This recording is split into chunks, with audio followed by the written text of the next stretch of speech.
Oh yeah, I forgot I'm a goat. Hello, hello. Welcome. Welcome back to our stream. Yes, hello, hello. Today we are gonna relearning how to do this thing. Yes, yes. Oh my god, make a transparent water bottle with a water simulation inside of it, and have a destruction physics that simulate the plastic. Bro, I already forgot how to do that.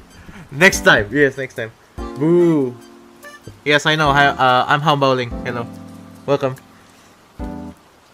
So, for today's scenario, we are gonna learn from our best sensei, which is Blender Guru.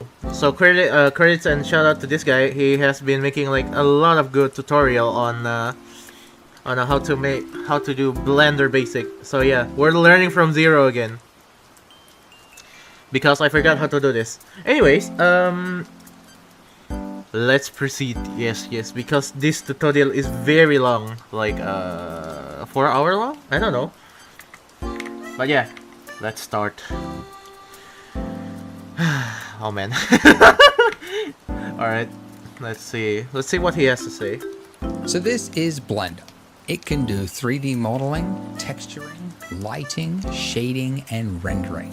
And I'm going to show you how to do all of those things whilst you make your very own donut. Wow. And I know this looks complex and challenging, but I promise you it is achievable for even a complete beginner that has never opened Blender, such as yourself. Hell yeah, bro. And I know this because millions of beginners have already made their donut, because this is the 5th version of this tutorial. I remake it for every major Blender release. This one That's for true. Blender He 5.0. made it like every... And speaking of which, if you have already made a donut from a previous version, rather than make another one, I've actually just released a course designed for post-donut beginners. So if you're interested in that, you can click the link below.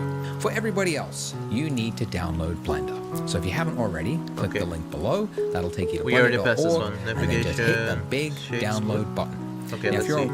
Add a new object, and I can do that by going to add at the top of the screen there, or alternatively, the hotkey, another one to throw at you, Shift A, and that'll just put it wherever your cursor is, and it's the exact same list.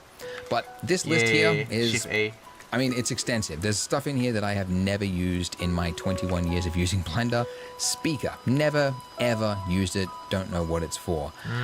Most of the time, what you're looking for is underneath mesh. So these are your primitive mesh objects. Okay. And generally, when you're making something, you pick one of these that most resembles or is closest to what it is you're making. Like if you're making a mailbox, you might start with a cube. You're making a lamp post, you might start with a cylinder. We're starting...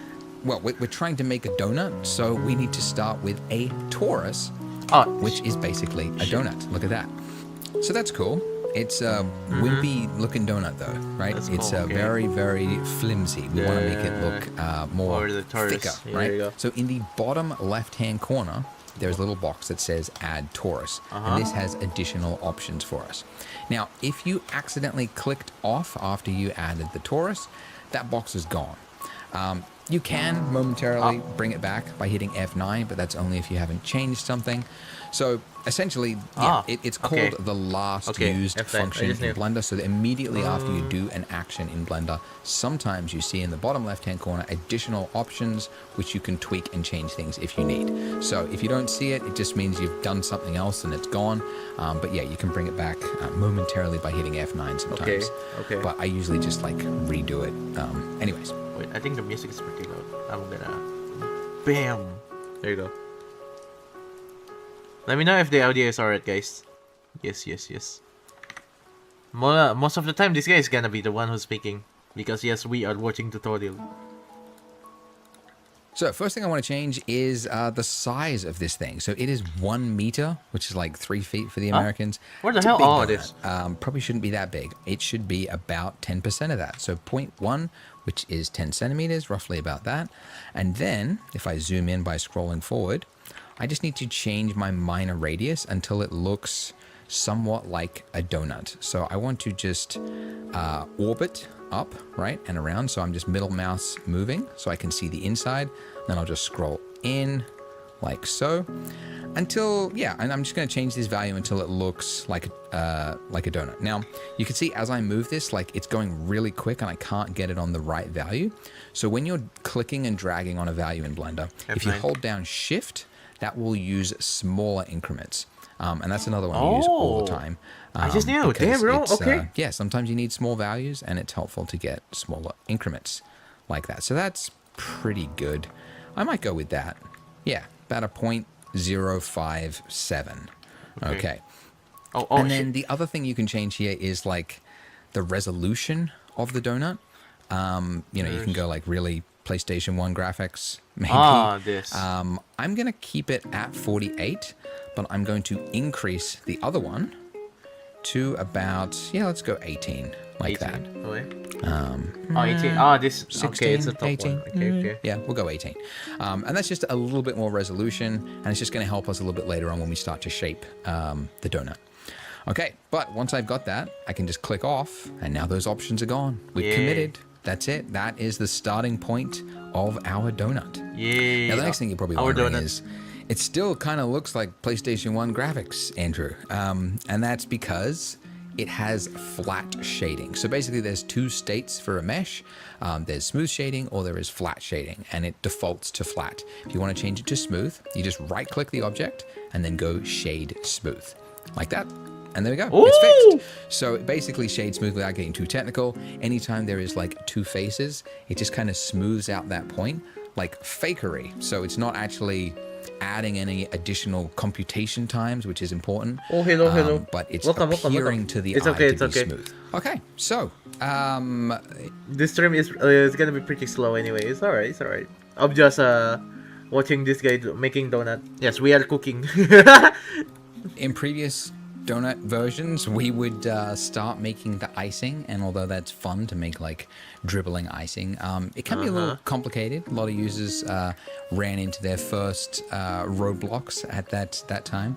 So instead, we're going to do something a little bit easier to start with and more practical, and that's to make a coffee mug.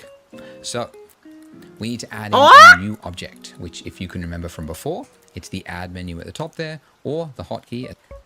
Need help? Well, if you think I'm doing some mistake, yeah, sure, it's okay. Alright, all good. I wish I could use Blender. Oh, you don't have a Blender at home? As I like to use, Shift A. And then underneath Mesh, you're looking for something that most resembles the object you're trying to create. Welcome, by the way. Oh my god, 5 viewers. Okay, hello, welcome. The cylinder. Oh. Okay, so it comes in very, very big. It's completely engulfing our donut. Oh, we're making the so cup again, now. In the bottom left-hand corner, click that little add cylinder, and then I'm going to change the radius first of all, just to bring this back. You can like do this after the fact, like resize something, but it just helps to, you know, at this point, see it all together. I think I'm going to make it around holding down Shift and just kind of drag it back and forth. Yeah. Wait. Oh, no, I didn't mean to play the animation. How did he... Okay, how did he be able to get that menu again?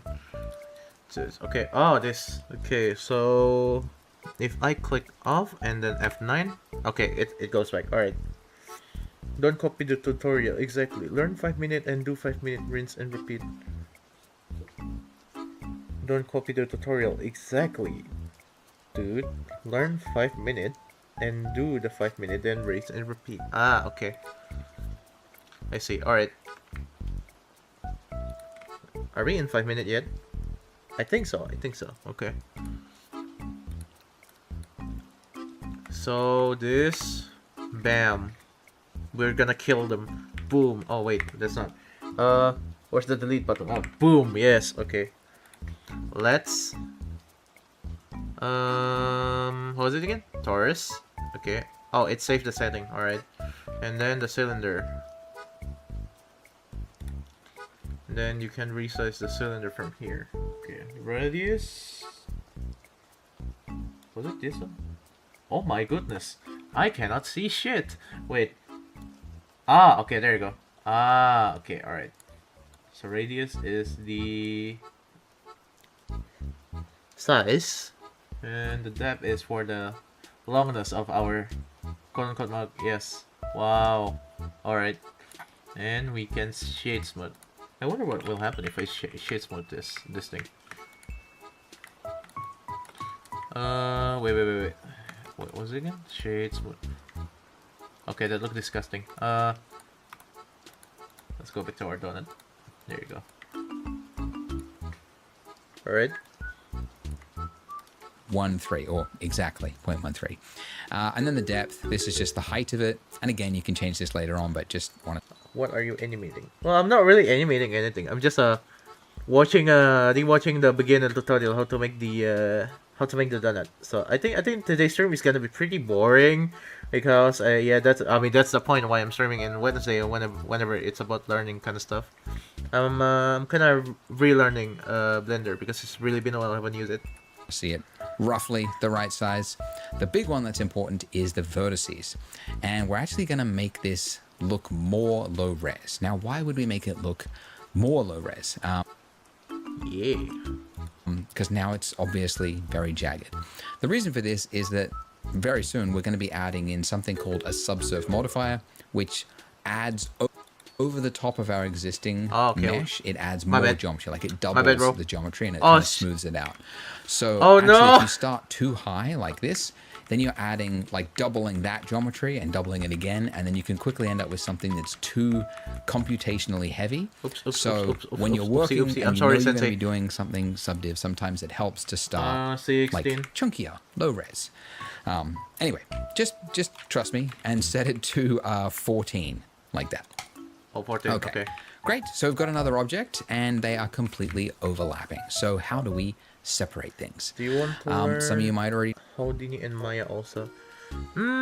Honestly, I would prefer if the program would program is at the center again. It will be the same. Oh yeah. I know this. Thank you. I don't really want to touch Maya. We did touch it before in college, back in college, but I think I would choose the free option for now because yes, I wish to use free stuff and make good stuff with free stuff. Side there, there's a tool that looks like it would be able to move something. It's the move tool. So this is one way to move things. You activate that, and you get this little gizmo, and look, I can move it and I can separate them. Wow. So this is moving things along the axes. You can also just drag on that, click and drag on that little white circle there, and then that's like freehand drag around. Yay. I will say most Blender users don't actually use and move things this way because it's a lot of effort every time you want to move something. Oh my god, you're 10? Like, damn. Go to the sidebar, activate the tool. What did I say about having like kids this is so scary, bro. They'd be able to make some like a lot of stuff. Instead, they like remember cool the stuff. hotkey. And the hotkey to move in Blender, and you'll be using this a lot. So again, this is on my keyboard shortcut. It's all in there, but the hotkey is G for grab. Yeah, okay, I pretend I did not see that one that one message that the mod is saying. I'll pretend I didn't see that. You will notice very quickly that when you tap G, the moment you tap it, you are already in the move state. So it's now attached to my cursor, even though I didn't click. Okay, so, and here's the other thing. My cursor could be on the other side of the screen. It doesn't have to be anywhere near the object.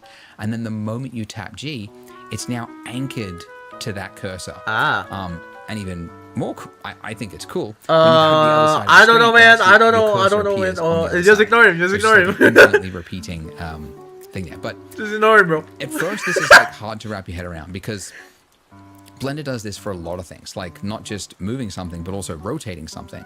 The moment I tap R, which is how to rotate something, or S. Okay, I thought I might as well just teach you all three at the same time. So G to move something, G for grab, R to rotate, or S to scale something. But you'll see in each of those states, the moment you hit the key, no matter where your cursor is, it's in that state. And that's actually a good thing because, as I said, the number of times you need to move things and rotate and scale things in 3D, if you had to every single time change the tool, then move your cursor over to it, click it, activate it, that's a lot of extra steps. So it's actually really cool to have this like just one tap key and it's already activated. Anyways, okay, so but, whilst I'm in the move state by tapping G, I can also lock it to a specific axis, just like with those arrows that you saw before. So just when it's in that move state, you tap the axis you want to move it on. So that's the x-axis. All right. The All good. All y good. brings it back Bye and bye. forwards, and the See z you. See you. Good luck. is up and down. Okay, and that's correct. Blender is z up, y backwards and forwards. Different 3D applications have different things. There's no like standard, but yeah, that's how Blender's is. And by the way, if you forget which letter is which axis, you can actually see them up there in that little circle there. So again, X, Y, and Z. Anyways, I want to move this actually just a little bit further back, right there. So I want my donut to be the front and center, and I want this to be at the back there. But then how do I change my view so I'm no longer just pivoting on my donut? I want to shift my focus to that selected object. It's number pad period.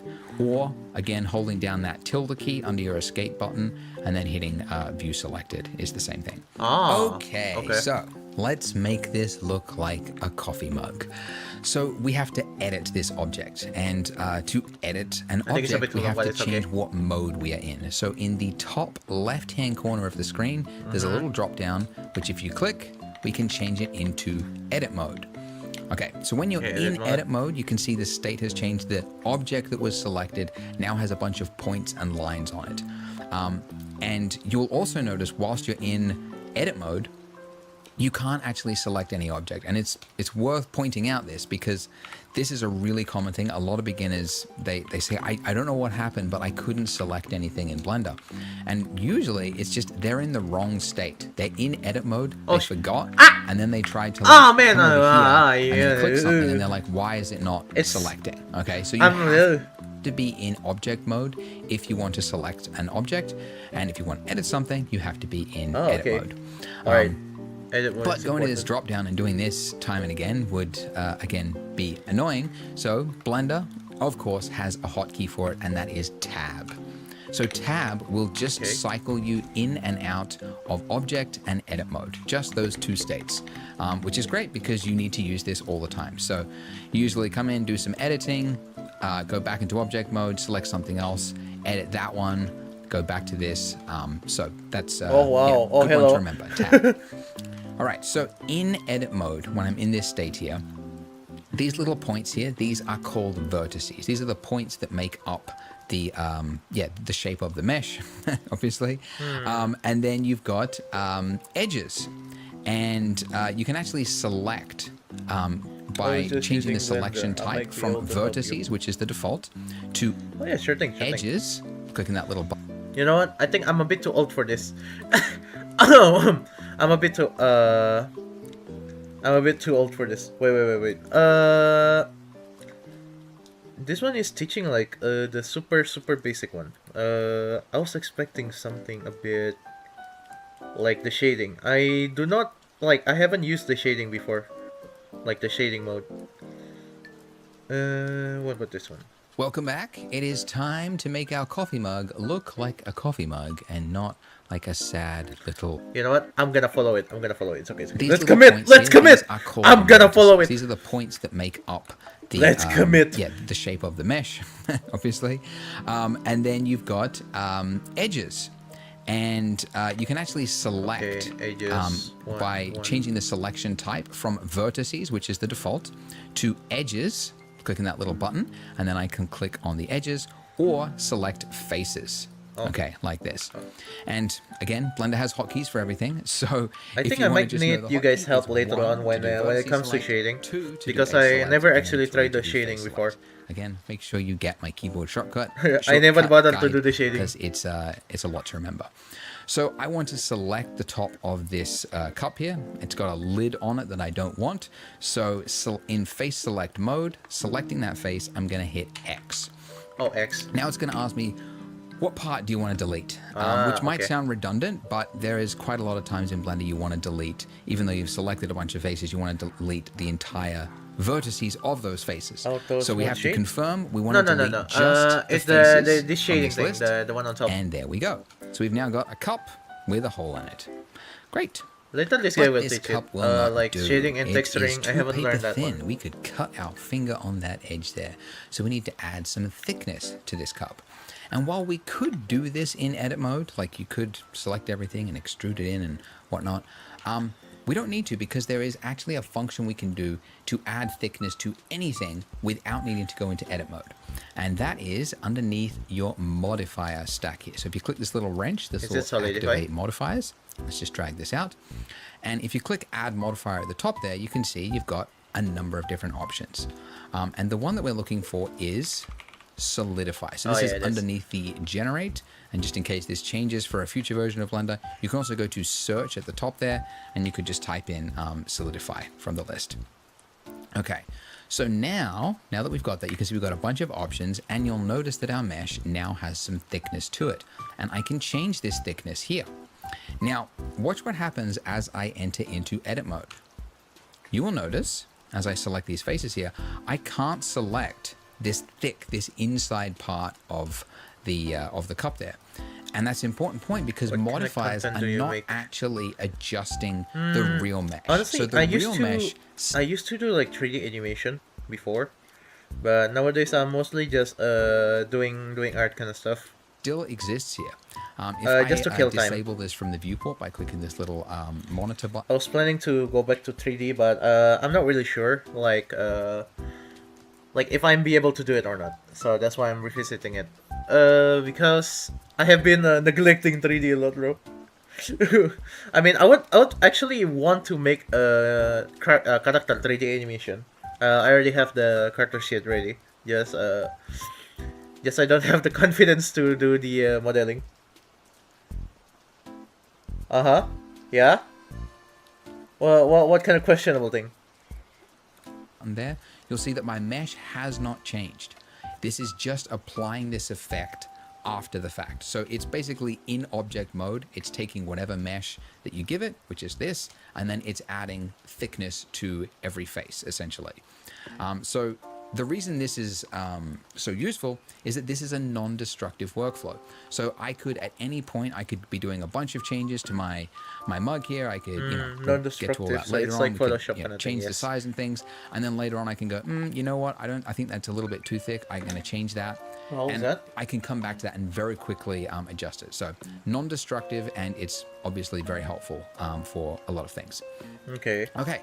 So I've given it some thickness, but I also want to round this corner here. That's way too jagged. Just like before I said, we're going to add in an extra layer on top, which adds more geometry, and that is called your subdivide. Add modifier, generate subdivision surface. So yeah, all the way down there. You use it all the time, but it's like buried in there. Okay, so subdivision surface. So this appears to have like screwed up the mesh. It's like, whoa, what actually happened there? Oh, what the hell? What the skibidi is this? The levels viewport. So this is just increasing the number of times that it doubles the geometry. So you can see this is what we start with, right? This is the start. I think mine is not that thick. Well, this is 2 levels, and then this is 3 levels, and every time you do it, it's doubling the geometry. But you can see it's giving us the effect we want. This is Filipina. Can you use Houdini Maya Blender, Marvelous Designer, and iClone and CC5 fully? Just Blender. Dang, sucks. I Blender for games. Damn, bro. Honestly, if you be able to do 3D, it would be like, I don't know. It feels the option feels a bit more abroad. I mean, yeah. Don't set to decision to 5 men. That edge there. But because 5 of the way that it works, like basic, you should totally set it to 10. Aha, no. I don't think my PC can handle that. If you look at no. Nice trick. I'm not falling for that. This hard corner here, right? It's just like a 90-degree corner. So let me get in a little bit closer here so you can kind of see it. Nice trick. I'm not falling for that. Perfectly like that. So when you add in a subdivision surface, it's basically saying, okay, so there's a point here, there is a point all the way over here, and there is a point that's going to go all the, like it's so far it's off the screen, but it's all the way down there. So what I need to do is I need to average out those points. So take the middle point of those 3. So essentially from here to somewhere around here, and I'm going to add in a point like here. Right? And then if you do another level, like level 2, it then places a point here, and then another point here. And then if you do another level, it places another point here, another point here, another point here. And because there's two sides to Oh yeah, the this, shortcut is Control 2, Control 3, I forget. mug. There's like another one happening on that side, right? So we've now just got this like really super like oval shaped edge like this, okay? Which is why when I turn it on, we get this effect there. So what we first of all need to do in edit mode with our mug here. So I am in, actually it doesn't matter what mode I'm actually in here. But what I need to do is essentially tighten an edge where that smoothing is happening. So it's no longer happening from all the way here to smooth it all the way down to there. I want to happen at like just to about there. So I need to add in more geometry onto this mesh here. So to do that, we need to add a loop cut. That is how you add in another level of another edge. Loop cut. So Control R will add in this loop cut. I believe you can. I also forget find you it need to from use the loop cut the thing. mesh, like somewhere in here. Yeah, there you go. Edge, loop cut and slide if you wanted to look it in there. But it's, yeah, Control R. That's another one you use all the time. Whoa! So when I hit Control R, it's saying, where do you want to place the cut in this mesh? And I could place it, you know, anywhere between a face, essentially. So I'm going to place it along this middle. So you do a single click, and then it's saying, where do you want to place that vertically on this this row of faces, essentially. This looks so sexy. So you can see as I bring it towards the top there, it's tightening that edge there. Okay, and that's exactly what I want. I want that edge to be much tighter than it was before. So that edge is now looking good, but now what about this one at the bottom there? This one's looking even worse. We've got a lot to fix here. But first, I need to do another loop cut. So Control R, and then again, single click to confirm I want it on that row of faces. And then I'm just sliding it along until it's my god, about there. Oh my god. Mug. Okay. What the hell was that? And then you can see it's like this whole area here. Dang, bro. This face here. Damn man, you like Makima? Oh my god, bro. Oh my god, he likes Makima, bro. Bro, damn, bro, that's so scary, bro. Holy shit. It's become like it's turned it into a star, and not to get too complicated, but basically a subsurf modifier, it has to know what to do. And generally, if there's like faces that are made up of 4 vertices, this is getting complicated, I can tell. It knows what to do. It makes it like nice and smooth. But the moment you have a face that is made up of more than 4 vertices, it's called an n-gon, and it doesn't really know what to do with it. I mean, it does, but you don't know what it's going to do, and it just can make things look a little ugly. N-gon is kind of like a dirty word in 3D space. It's like, you never want to have an n-gon. They are actually useful, and they do have a purpose, but generally speaking, they're good to avoid if you don't know what you're doing. So anyway, I should tell you what I'm doing. The way to fix this is I need to add another loop that kind of just goes around here, right there. So that way I've only got from there to there, and then I can have my ugly star or whatever happening underneath my coffee mug. So I need to add a loop cut, but I can't add a loop cut on just a single face. Instead, what I need to do is, it's called inset, to take a single face and then just like add in. You'll press Shift A and then go add a modifier and add ocean modifier. Oh dear god, will my PC die? Wait a minute. Modifier? Ocean modifier? Is there any modifier named Ocean? Oh, there is! Damn, bro! Oh, it's like, it's in the physics. Wait, let me do something about it. Let me try it. I forgot. I never seen this one before. Modifier. What does this do? Oh my goodness! Oh my goodness! Oh my god! Don't tell me this moves. Oh, it didn't. Render time, depth, size, random seed. Oh, there you go. Damn! This is very useful. Back in my day, this never exists. Or maybe I just never seen it. What was this? Keyframe to add keyframe again? P was it? No, O T O I. Damn guys. Help! I don't know how. Yo, here's an ocean. Yes. I forgot. the keyframe button? Was it T? I? No? Or maybe I just need to press this and then 1 and then they 2. No, okay, they did not detect. Okay, oh well, fuck. God, I hit chat delay. My bad. Diamond? Wait, oh, wait. 뭐야? Where is it? Is it? Press the diamond beside the slider. I don't see any. There's none here.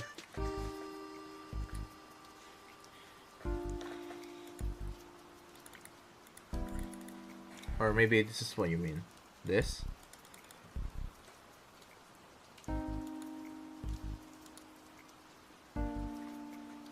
Jump to keyframe, but we don't have it. Set time to time 50. What? Does that actually work? No, it didn't. Usually there's a diamond beside the slider. Oh yeah, this is Blender 5.0, but I'm not really sure. But if my memory serves me right, it was supposed to be like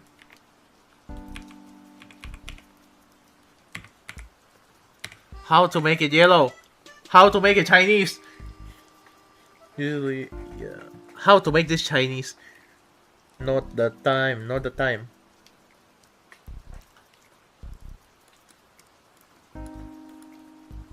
Use the time? You mean like the this playback thing?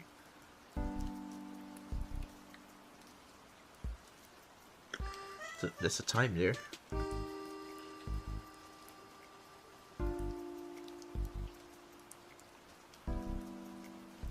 Huh. The diamond beside time. Oh, this. Damn. Okay. Oh, mamma mia, Lizard. Oh, mamma mia. Okay, that's a bit too bad. Okay, they shouldn't have bezel on it. Wait, no, T? Oh yeah, T. Okay, linear. There you go. A bit more natural. Damn, guys. Okay, alright.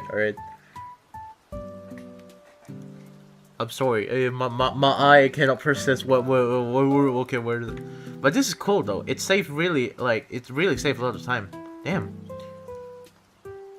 Is this like new or is this like an old feature? Frame. Okay.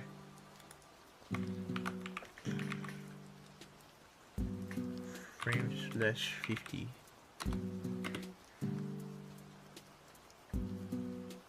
Well, I think I need to remove the keyframe first. Bam. Oh wait, no. Hey, no more keyframe. Enough.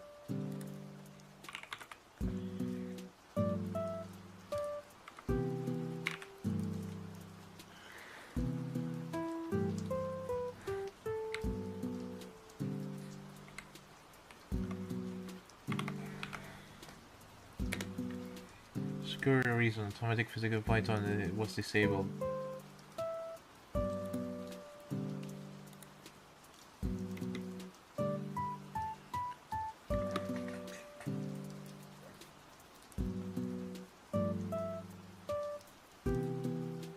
Water, yes, water.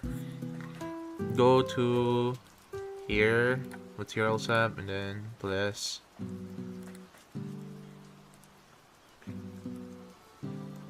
Why are we making water? I don't know, just to make the stream wet. I don't know.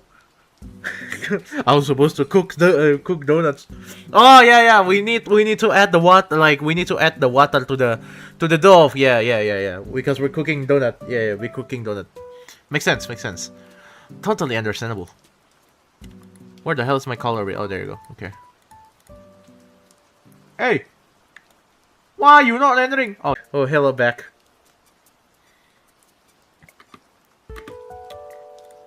Wait, the modifier. Good. Yes. Yes.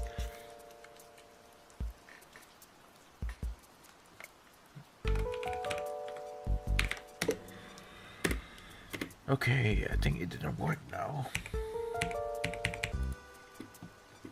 Okay, why is it purple? No, make the donut, man. God, I can feel the Asian accent emanating from this guy. Of course! That's the... I mean, don't you see my name? Excuse me. I forgot to mention. Have you seen my name? It literally says a lot of Chinese in it, you know. But I'm not Chinese, but yeah. A loop around that face, and you do that by hitting I. So I, and then just like it's already active. Again, this is the way. This is why I spent a while to explain it. The moment you activate a tool, you're already in that selection state. So I hit I, and wherever my cursor is, it's now going like, where do you want to put this inset? Okay, so I'm just moving it back and forth until I get it. Wait, you know how? What's the difference? Oh boy, I'm also Indonesian. Yeah, so here's an action. I mean, yeah. I mean, honestly, I'm pretty sure all of the goddamn YouTube recommendation is from Indonesia, so I'm not surprised at this point. Also, what's the difference between E and I? E for extrude, right? So what does I do? Oh, insert faces. Okay. Ah, so that's how people make. Height do I want this? So that's how people model TDs. All right. Edge to look something like that, maybe. I mean, it's underneath the coffee mug. It doesn't really matter that much, but yeah, something like that. And there we go. So you can see this looks a lot nicer. Connect on brain? Okay, actually there's literally no difference. And again, because we are in a non-destructive workflow, I've still got my solidify modifier at the top here, right? I could change the thickness of this. I hate how this looks. Really fuck, I hit my brain, bro. Mug, or a really thin one. And that is the benefit of a non-destructive workflow. And then I can also change how high res do I want my coffee mug to look. This is enough, I think. And this is the way to work in 3D. This is the best way to do it. Because, you know, if a client wants you to change something or whatnot, keeping in a flexible workflow is definitely a good place to be. Okay. Okay, so we have created the start of a coffee mug, and we have also created a donut. Good time to save. Good time to... offset. You mean like, this? Wait, no. That's horrible. 3, 1. Yeah, let's skip it that way. Offset to 0, but it will make it... Wait, oh, you mean like to make it go outside better?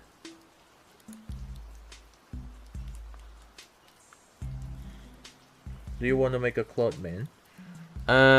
Not for the moment, but probably when when I'm gonna create a character.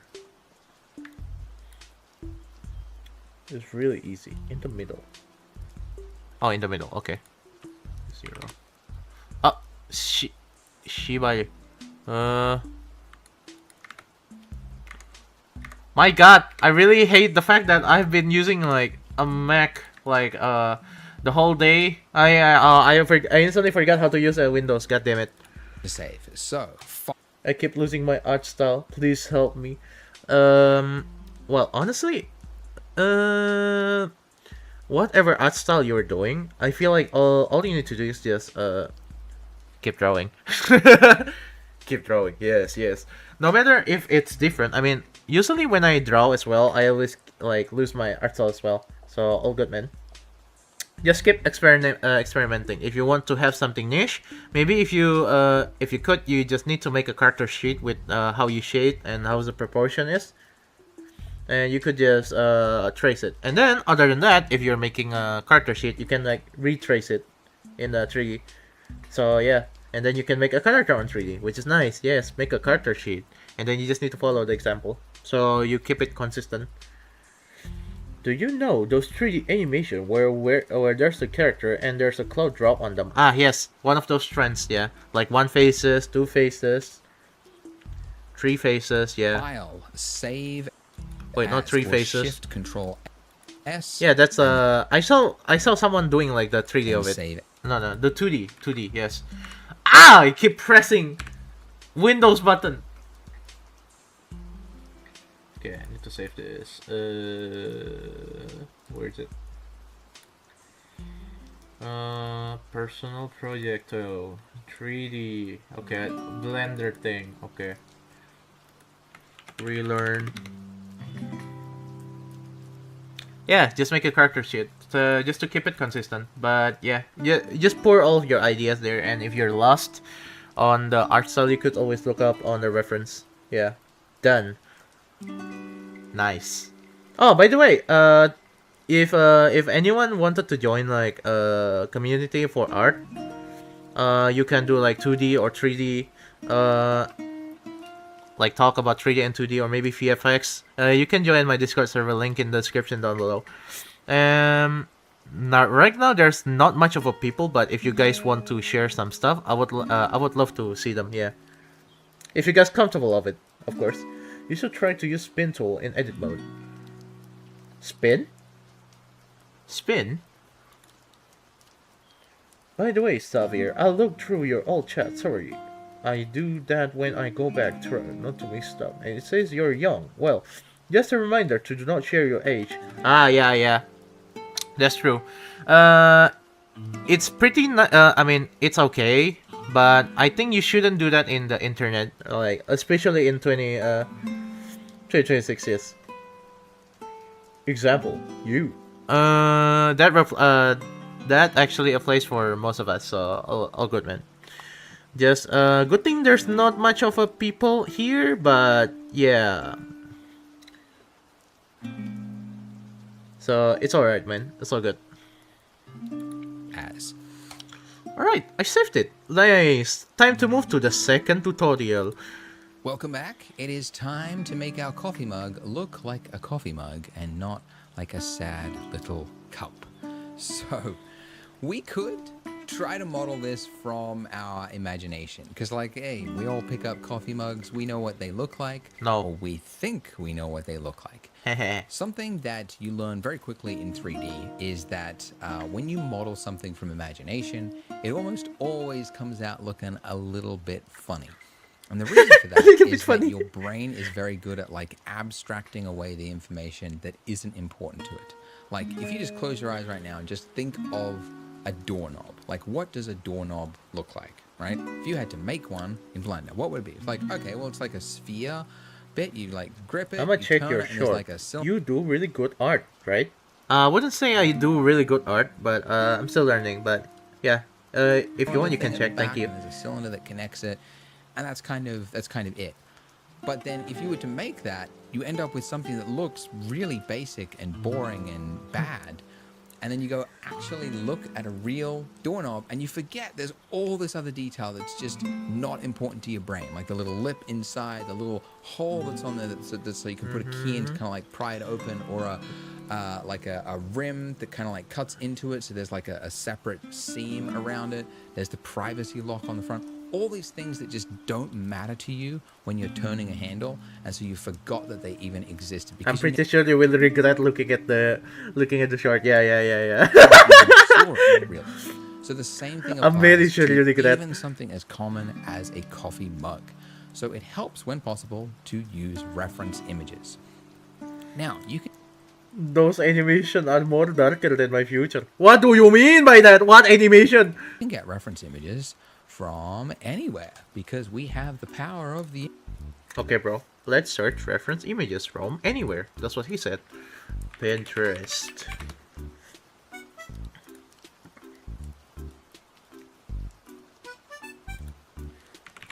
Coffee mug.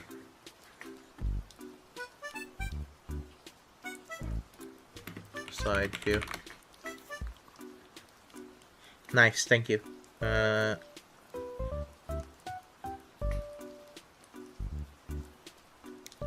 Yeah, well, that's why I say your art is questionable. No, you don't need to question it. It's just a desire of a man.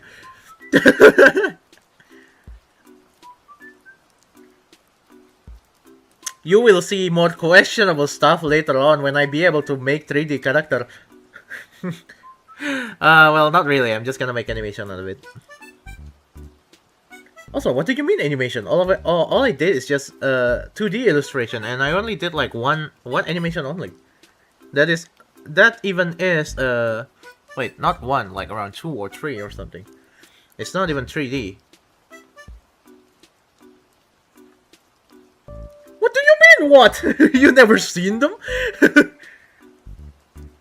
I suggest not to look at them. Thank you. I'd suggest not to look at them. If you go and take a look, that's on you, buddy. That's on you. I mean, you did too. Yeah, kinda. But if you look at my older videos, I did like,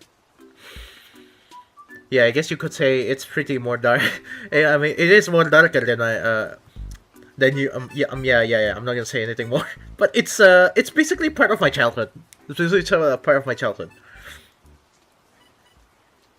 Well, this looks nice, but I don't know if I can replicate this. Should we try? No, don't tell me you look at it. Buddy, no, buddy. Why did you do that to yourself? I think this one needs a texture. Well, I don't know how to do the texture yet. It was what? It was cringe. Let me spell it out for you. It was cringe, you know. I mean, back then, I wasn't thinking about anything else, and I was just... basically, me back then, it's like... the previous... I was like only creating out of my imagination, and I wasn't thinking about the detail that much. And, all I was thinking is, wow, how do I make this shit look so cool? Yeah, that's what I did. I just make something that looks cool.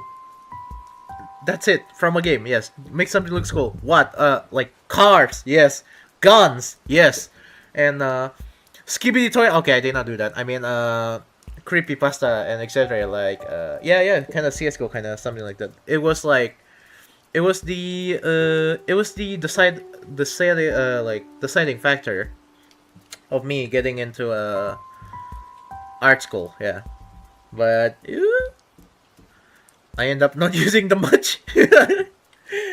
I wasn't using that much. So if you guys have money, do not spend it on an art school. Instead, just spend it on just invest your time on art rather than art school. Why? Well, in art school you'll be able to learn like professional kind of workflow, but in other than that, you only build relation and learn how to do teamwork. In the learning or technical aspect, it could be... It's 50-50 if you can learn something new or not. But mostly, I learned something by myself. Mostly.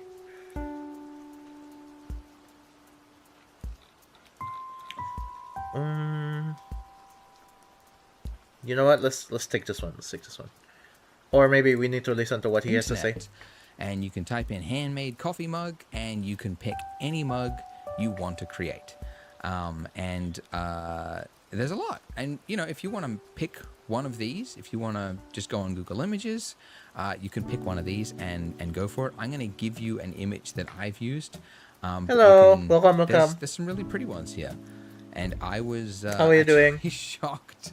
Just whilst like clicking on some of these sites before, I was like, oh yeah, like that's a cute little handmade mug. And then you go like, oh my god. $123. Oh my god. Discount from $123 for a goddamn mug. What? And then you think like, oh, it must be like a one of one, like, you know, unique thing. Whoa, like, that was no, insane. Like 9 reviews, like people are buying it. Oh, you're doing good. Like, that was nice. I don't know. Welcome to the stream. We were relearning how to do Blender with our sensei. Yes. Mugs.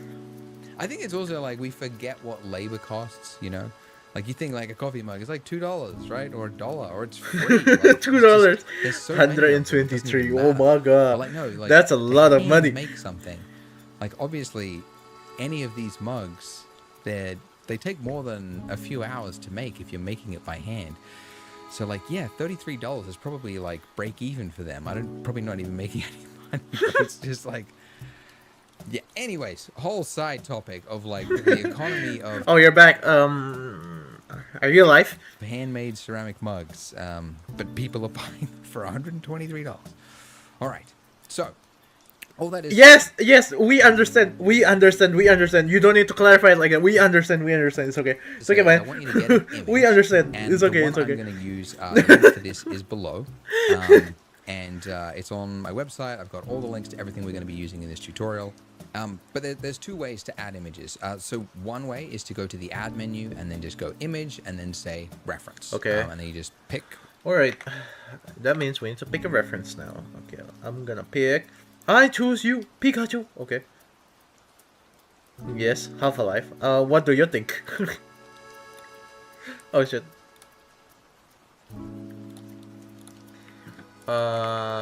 So what was he saying again?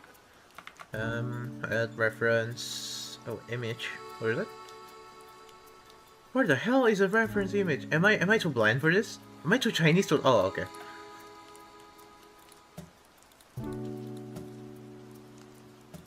Oh, これが. Oh, okay. Hell, okay. That was big. Let's do this. I'm not really sure if I have to remodel this, but yeah, I think I just need to reshape it later. Was it again? Control Z? Was it? Wait, no. Alt Z. Fuck. Oh man. Why is the shortcut is tied towards Nvidia? That sucks. Well, back to the video. We're gonna cook more. Wherever the reference is, and you can drop it in. The alternative way, and it's something that we didn't used to be able to do, and that's to just drag over from wherever No way, you it is can on do your that now? computer and then just drop it into No Blender, way, and it will recognize dude! it as an image, and it will That's insane! bring it in as an image object. That's insane, bro. Finally, we can drag and drop. Oh my god, So bro. either of those ways will work. Hell This is the image. yeah. This is the one we're going to use. Now, if you... My power died. Luckily, I have a sickler data. Cellular of goddamn my okay, yes. Good thing you have that. Nice. quickly orbit around, you'll notice that it's come in at a funny angle. Now, I don't know why Blender does this. I think it's because they think people want it locked to the perspective that they were at when they brought it in there, but I never needed that. So we just need to clear this rotation and then rotate it to the way we want. So to clear the rotation, I'm going to hit Alt-R. Okay. Way, object, Yeah, clear, rotation, Alt-R, same thing. Now it's flat, so now we need to rotate it, prop it upright. Oh, it's not so working. it is It's not working for me. flat onto, you know, I cannot how it reset. should be relative to the same. So I need to rotate it. So I'm going to hit R. So but we're now in freehand rotate mode, and it's relative to where we were. I think I looking really at, need to which is, do some this settings with my freehand. keyframes later. So, Wait, not if you keyframes, remember from before, keybinds. When we're in a move state, like rotate, scale, or grab, we can lock something to a specific axis whilst we're in this mode by just tapping the letter of that axis. And if you don't know the letter, you can see we really want it on this red line here. And that red top right-hand corner, that is the x-axis. So I'm going to hit X. Z. So now it is locked to Y, that Y, axis, Y. which is good. And now we want it to be 90 degrees. So you could either hold down Control. Change the rotation and you can see in the top, object properties. what that does is that Object. Oh my god, I'm so blind. Where is it? This. Okay. Rotation.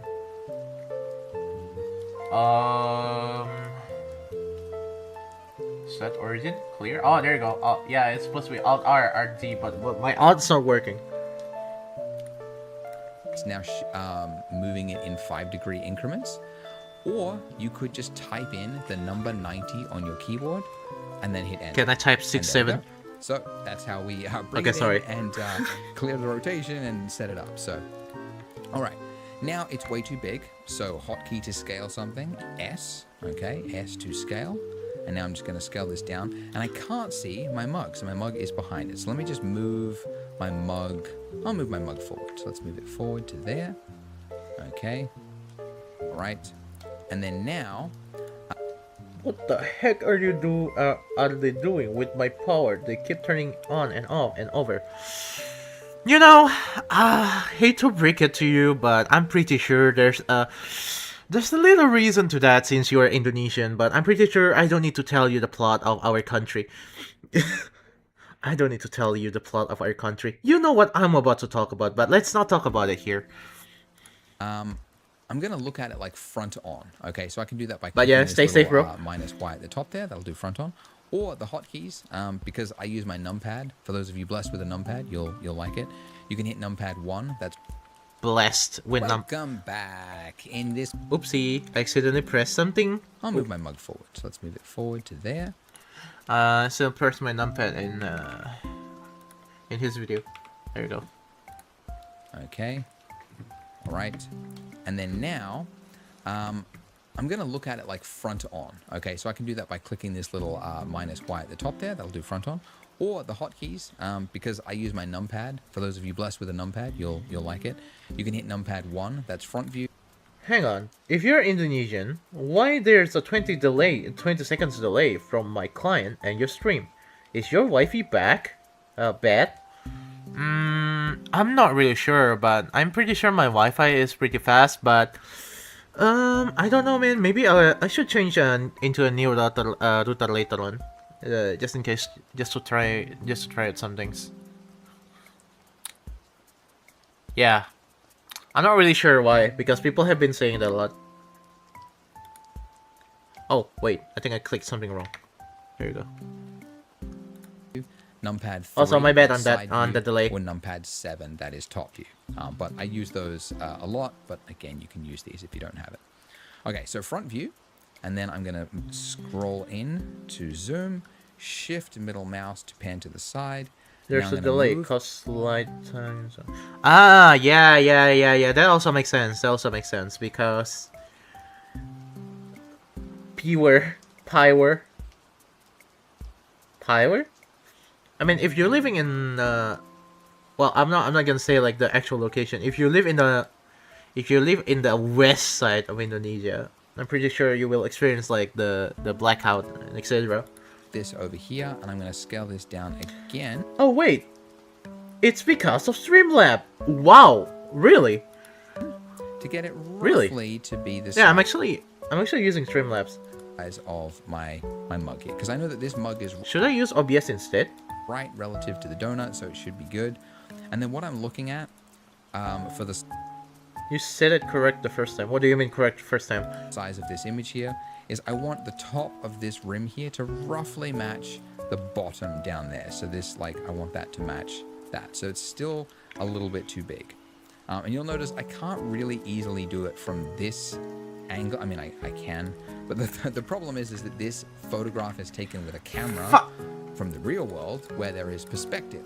But we are looking in 3D, and actually when we're in an axis like this, the reason it all becomes flattened is because it is in perspective mode. If you click that little button there, that'll actually put you back into perspective mode, and you can see how things get distorted and like angles and things. So the best... I want to stream, but I hate my voice, and my ag is not known at all. Honestly, you could say that my account is not real, like my channel is not really that much popular. I mean, you may see me having like a lot of subscribers, but I'm pretty sure like that was back then. But nowadays, I need to like repush the audience. So I'm basically not really starting from zero, but you could say like almost zero, I guess, because I need to be consistent and try to stream and post at the same time. Ugh, stupid stream delay removed the content from of my sentences. Wait, what? What do you mean? What do you mean? What happened to that? Same, Pio. Same. I would agree. Twin, I'm supposed to sound older, but puberty decided to put all of the skill points into my hate. Well, isn't that good? I mean, being tall is good, guys. Being tall is good. It's alright. It's alright. Same, dude. We are twins. Well, I'm pretty sure most of us is not confident like with our voice. So I would say just go for it, man. Just go for it. In the end, if you keep listening to your own voice, you will get used to it eventually. How tall are you? I'm short. I'm short. You don't need to. We don't need to talk about the hates and technical kind of stuff. I'm short. That's all you gotta know. I'm short. That's all you gotta know. I'm short. Yes. Reference is actually reference, which is in orthographic, like blueprints for something, but you usually don't have that, so you just go from something like this and just kind of best guess it. Anyways, okay, cool. So that's roughly the right size of image. Now we can model by going into edit mode by hitting tab, toggle in and out of edit mode, and we can start to shape this to look like this mug here. So the first thing you will notice is like the general broad shape of the mug is that it actually kind of tapers towards the top. Both lines are kind of tapered upwards. And then there's like a kind of a midpoint around about here where it starts to invert and it goes in the other direction. So it's a very smooth object and perfect for using subsurf modifier, which is what we've already got. So to get that taper going up to the side, I want to shrink the top honestly, of the mug here modeling just a little bit. in Blender So reminds me of Alt, Minecraft. And I'm going to go into edge select mode at the top there. And then Alt, and then No, that doesn't look good enough. On that line, not on like a middle point like here, more slimmer, different edge, but just on the middle there. And then now I want to scale this in to just shrink the size just a little bit. So I'm going to scale that to there, and then I'm going to select the line underneath it, and I'm going to do the same thing. So Alt, click on that line. Wow, edge, that looks so shit. And then just scale it, about halfway there. Now I want to create. No. I'm asking the other guy. Also, reminder: please do not share too much of personal information, such as your age. I mean, you could just say the general out of it, like for example, oh, I am 160 centimeter ish, something like that. You don't need to, because you never know. One day, someone is gonna look into this stream and just say. And then just see you, oh, that's the guy who said in the stream earlier, I'm gonna do something to him, something like that. I don't know what I'm saying, guys.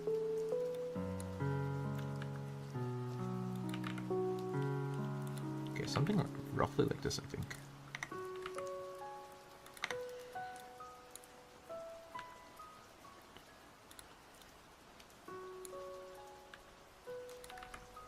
Damn.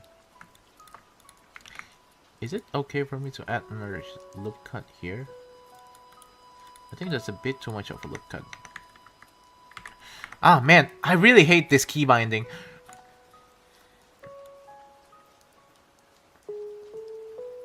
I think this look quite familiar. Oh, hello. Hello, Ben. Cool drawing. Wow, thank you. Do you know game overs? No.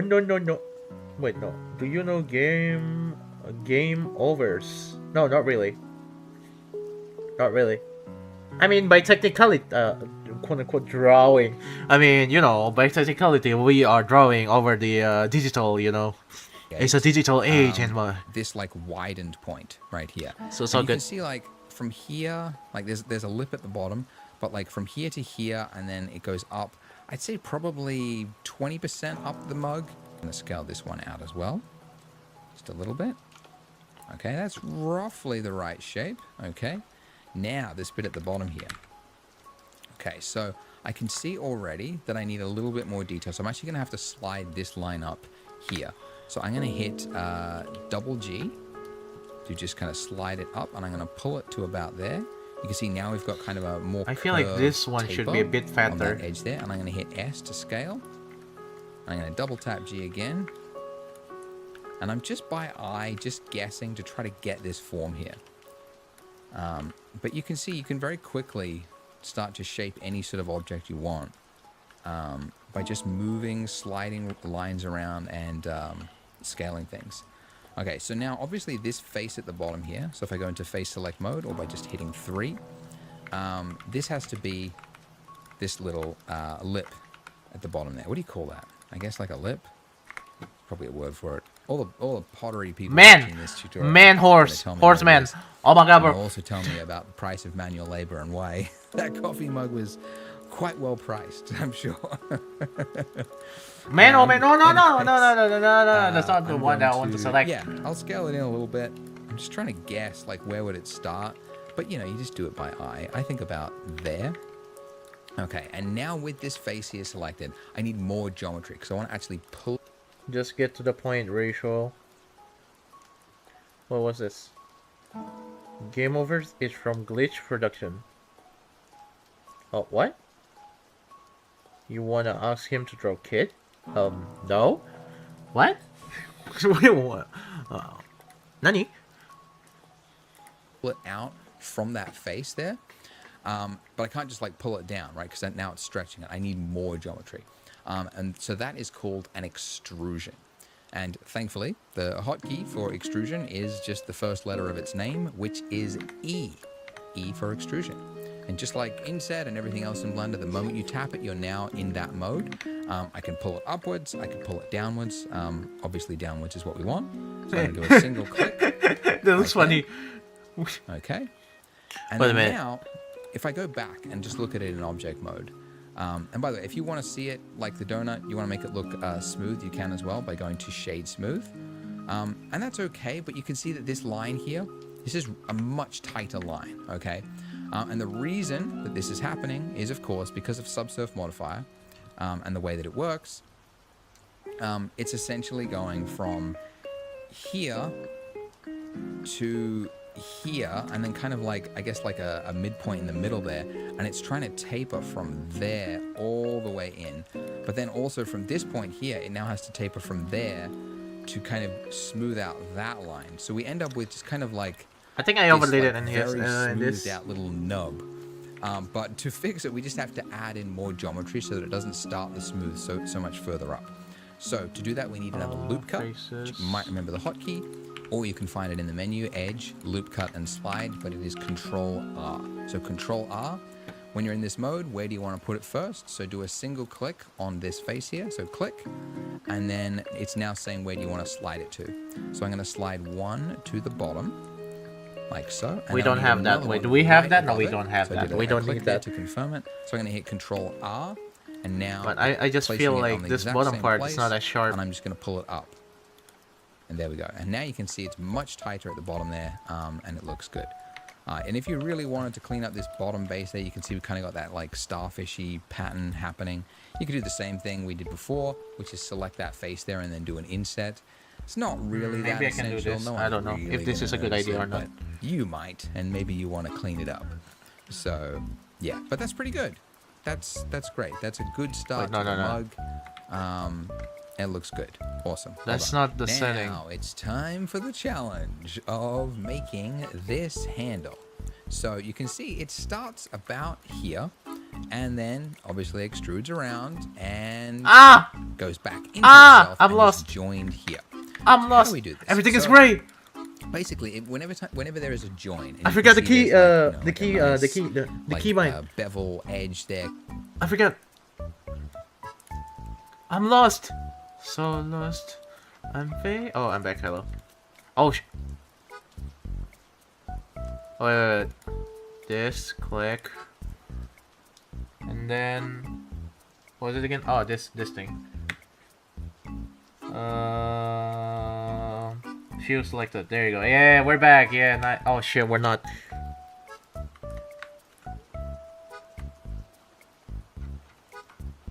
Oh, wait, what? Where's my... Ah, that's why. My bad. That's why. I see. It was because of this! I want to zoom in! My thing! How dare you stop me from doing it! Kind of thing. Shift C to center camera. Wait, Shift C. Oh, okay, thank you. Thanks for that. Shift C. So if I'm here, like, pretty far, it's Shift C. Oh, okay, alright. Alright. Willy, why are you okay? You sound tense. You told me to get to the point. Why does everyone keeps misspelling my name? Pew Haley. Pew Haley. Pin Willy. Pew Haley. Okay, Pew Haley. Okay, hello. I'm sorry, I misspelled your name. Alright, Rachel.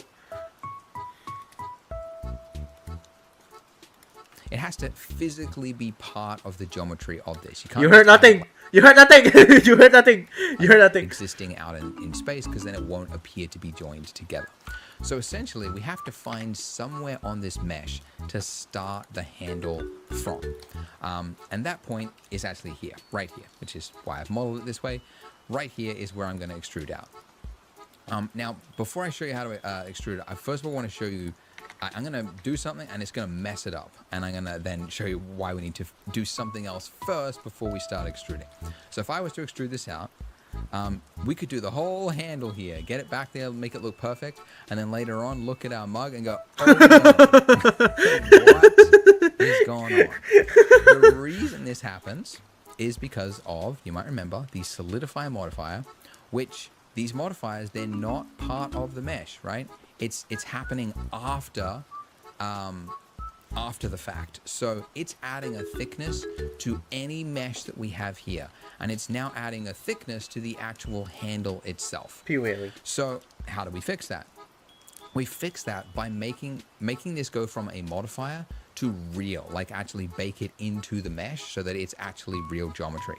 And the way you do that is, first of all, let me just undo all of those. Control Z, of course.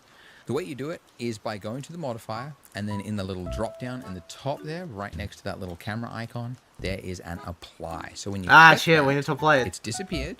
And now when you go into edit mode though, you can see all that geometry that wasn't there before is now actually part of it. And you can see it if you turn off the subsurf modifier. So I can now make changes to the inner part of my model there without it affecting the rest of it. So it's actual real mesh that we can manipulate. Obviously the downside is it's no longer non-destructive. So that slider that we had for changing the thickness of the mug, we no longer have the slider. It would just mean if we wanted to change the thickness of the mug, we would have to like do it ourselves, like selecting all that stuff and doing it. But that's fine. This is gonna be the hard part. Oh wait, I thought it was a baking texture. No, it's not. It's not there yet. We're not getting to the baking yet. Workflow eventually to add in customization, but there you go.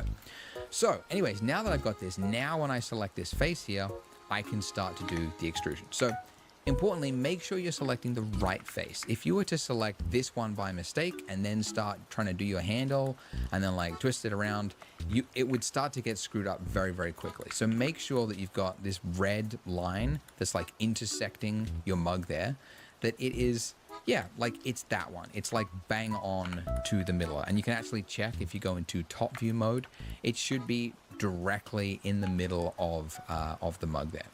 Okay, so with that selected, I'm going to go into front view mode with tab 1, or hitting that little green thing. And then I'm going to hit, again, the hotkey that we use for extrusion is E to extrude out. Now, when you do that, it's using the normals, the hidden, it's like the hidden direction of each of the I swear to God, I faces wasn't thinking about something dirty with this, guys. So it's kind of extruding it out like that. For most of you watching yeah, I'm doing 3D the practice. extrusion there worked perfectly. But every now and then you go to extrude something and it doesn't work, and it's because there's something wrong with the normals of the face that you tried to extrude from. Basically, it would just mean you would have to clear the normals first. So basically, you would select the face, then hit Shift N, and it would clear normals. I've got, by the way, throughout this tutorial, that you're going to run into a lot of problems that I might not be able to explain to you. So I've actually created a troubleshooting guide called the Unstuck Yourself Guide. So the link for that is below as well. But this is just like a database of all the problems you might run into whilst you're doing this tutorial. Because we noticed on the Blender Guru Discord, link for that is below as well, where you can ask questions and share your renders and stuff. A lot of people are asking the same questions. Your Blender crashed? Damn, bro, that sucks. Did you save it? We put together this like FAQ troubleshooting guide. And please make use of that. So there'll probably be, when you're modeling things, people will run into issues. So just have a look at that if you run into an issue first. Anyways, sorry to really painfully slowly do this, but we've extruded out a little painfully slowly doing this. Now I'm going to move this up. So just grabbing, so G to grab, I'm going to move up. And I might actually now, I'm going to tab out so that I can select my image. So I'm in object mode. And I'm actually just going to move this over, enable me to kind of see relative to to the mug where it should go, like what is the shape. I could do it by eye, but yeah, I figure might as well just, it's right there, might as well just grab it and pull it over. So I need to position this about here, but you can see it's kind of getting like skewed, right? And that is because it's obviously coming in at like I'm gonna hit R to rotate, like so. Okay, so like that. I think I did some mistake. All right, and I might, just trying to think. All right, I definitely need a loop cut because obviously that bit that's coming out looking like a nub on our mug there. So I'm gonna hit Control R to create a loop cut, and I'm gonna pull it down just so that I can see it's like where it should join, basically at the base there. All right, great. And now face select mode, select that face again. And now we just have to keep extruding around. But what I want to do is I want to scale, just make the handle look a little bit thinner. So I'm going to select this top edge here. I'm going to double tap G just so that I can slide it downwards a little bit. So just make it a little bit thinner because that handle obviously doesn't look as fat as what we had there. So, all right, so face select mode now. And now I'm going to start to extrude. So another extrusion, G to reposition, R to rotate it. And I just want to rotate it so that it kind of follows the contours of this. So I'm going to be rotating it like this kind of angle as we go around. So now E to do another extrusion, click, G, click, R. Now, by the way, there is another way to extrude, which is actually kind of perfect for this. But if you hold down Control and then right click, it will not only extrude. Hello, Mayo. Hello, welcome. It was not real project, luckily. Oh, nice. At least it's not, but still though, sucks. I made a sea urchin. Now? What? But it will also rotate the faces so that they align, and it can be a little helpful, a bit more easier. So another extrusion, G to reposition, R to rotate it. And I just want to rotate it so that it kind of follows the contours of this. So I'm going to be rotating it like this kind of angle as we go around. So now E to do another extrusion, click, G, click, R. Now, by the way, there is another way to extrude, which is actually kind of perfect for this. But if you hold down Control and then right click, it will not only extrude, but it will also rotate the faces so that they align. And it can be a little helpful. It is. A bit more easier than that's doing new, this new. like. Welcome to Blender. Thank you. SGR, like, so just holding down Control and then right click will just place these little points. Oh, that's helpful. And we'll rotate them so that you don't have to do all that rotation yourself. It really only works for these kind of appendages like this, but might as well use it because it's a very handy way to do it. Okay, cool. So now the tricky bit. It's not really that tricky. It's relatively easy to solve, but it's a conundrum, right? Like, how do we make this mesh with the rest of the mesh? And you do that by, like, the wrong way to do this would be to just like kind of like smush them together, right? Smoosh them this together. Is like early 3D stuff. Like a lot of stuff was like this. This kind of mashed stuff and intersected it together. But then my you don't brain get is that learning. edge there where So do I. like catches the light. And the only way to really get that is to actually physically like join this mesh together. So this face here has to be connected to this face somehow. And the easiest way in this case to do is to, first of all, we can see that this line here is like cutting into the middle of this this cup here, right? So we really need to just add a line that goes around there to make this area here like one face to match. Is this what he meant? This handle.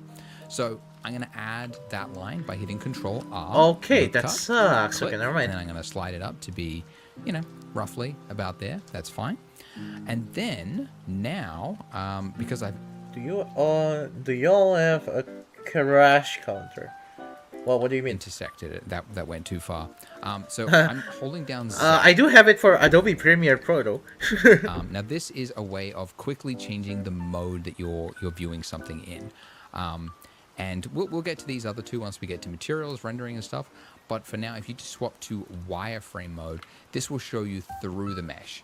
There is another way to see through a mesh, and that is to, at the top there, that little X-ray or Alt-Z is a hotkey for it.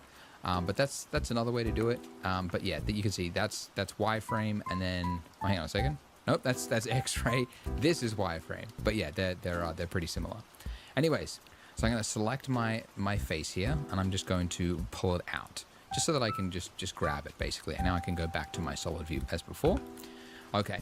So I touched on this briefly before, but like a mesh is made up of these individual points, right? This is what you're seeing when you're in verticing mode, these individual points. And each of those points, when you have 4 together, 3 or more actually, you can create a face. And so that's what that is. So essentially I need to create a new face for this section right here. So let's do that now. So I'm going to select those two, and I've just selected them by holding down shift like this. And then I'm just going to hit F. F for face. F for okay, and then I can do the same on this side. Like that. And then I'm going to do the same on the top. And then I'm going to do the same underneath. Okay. All right. So I've done it. And I did it deliberately this way because I need to show you the reason for this issue here. So we've got the faces, so they should be going smoothly across here. But because of the way meshes work and the way they try to, the way smooth shading works is, it does it based on like a continuous flow of faces. And you will have noticed that when we created this, there was actually a face that is inside here before we joined it, okay? And I'll show you if we go into here. This area here, you should see there is a face that is right here. So because that exists, the smooth shader doesn't actually know that it's supposed to continue on because there's a face that goes down. So it's now kind of mixed. It doesn't know, like it has to create a smooth shading here, but then also one on the top there. And so it's done this weird hybrid thing where it's like, it's tried to do it, but there's clearly something going on underneath. So what we need to do is just delete that face. So again, in face. And now I made a jellyfish. What the heck is wrong with my blender? Technical issues. Yes, sometimes it's like that. I mean, even After Effects crashes a lot. It's normal, man. Just always remember to save. You have to develop the PTSD of pressing Control S. Or maybe you rely on your autosave. Bro, I need a screenshot. What do you mean? Select mode. You select that interface there. And by the way, when you're working in 3D, this is a really common thing beginners do, is they select the wrong face. So you can see how quickly that, like, they're right next to each other, that point there, right? But selecting one or the other, it just happens all the time. So a thing that a lot of 3D artists do is when they've selected something, before they delete it, you just do a quick orbit around, and that'll just like break the perspective, and just to verify that that is the actual one I mean to select. Okay, then I'm going to hit X and I'm going to say faces. Okay, but it's not just that one, right? Like that. Actually, that should be fixed soon, but anyway, I'll show you how. And then there's one on the inside here as well, okay? Because when we joined it, there was a face here and there was a face over there. So I'm now going to delete that face by hitting X and then say faces. Okay, now that's done. This should be correct, but the reason it's not is, one, I think if I need to right click and say shade smooth, and that has fixed it. What can happen sometimes is when you've fixed up some geometry, you might need to recalculate the normals, and again, to bring up the normals, there's a secret hidden line that every face on your object has, and they're always pointing outward like that. Need visual information for that, Chief. How am I supposed to send a screenshot in YouTube? Good question, I don't know. I have a solution for you guys. Why don't you join my Discord server? The link in the description down below so you guys can share on your screen. Okay, that was optional by the way. You didn't need to do that, but yeah. It's in the description. It's a community server. You can come if you want, yes. But when you've created new mesh and you've kind of fixed things or whatnot, you can end up with one of these lines that goes the wrong direction.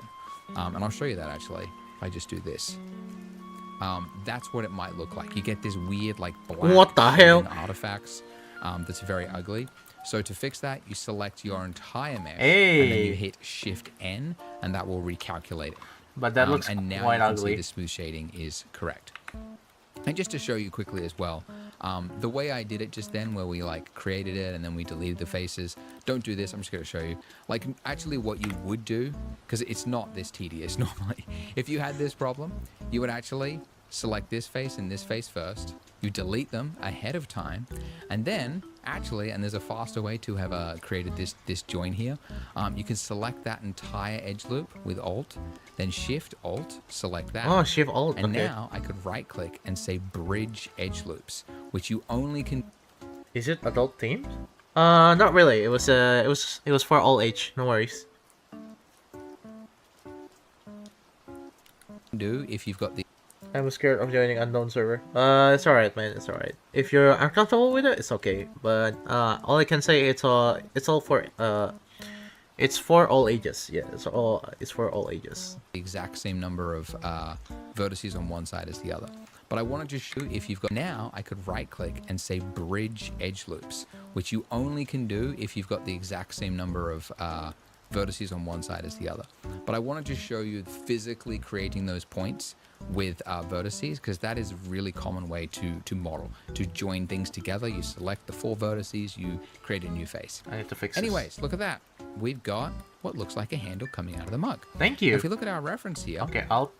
Oh, wait, no. we've got it pretty close, I'll but you can click. see that there's like, it's sharp, right? I'll There's click. there's clearly like a crease God here damn and it. a crease here.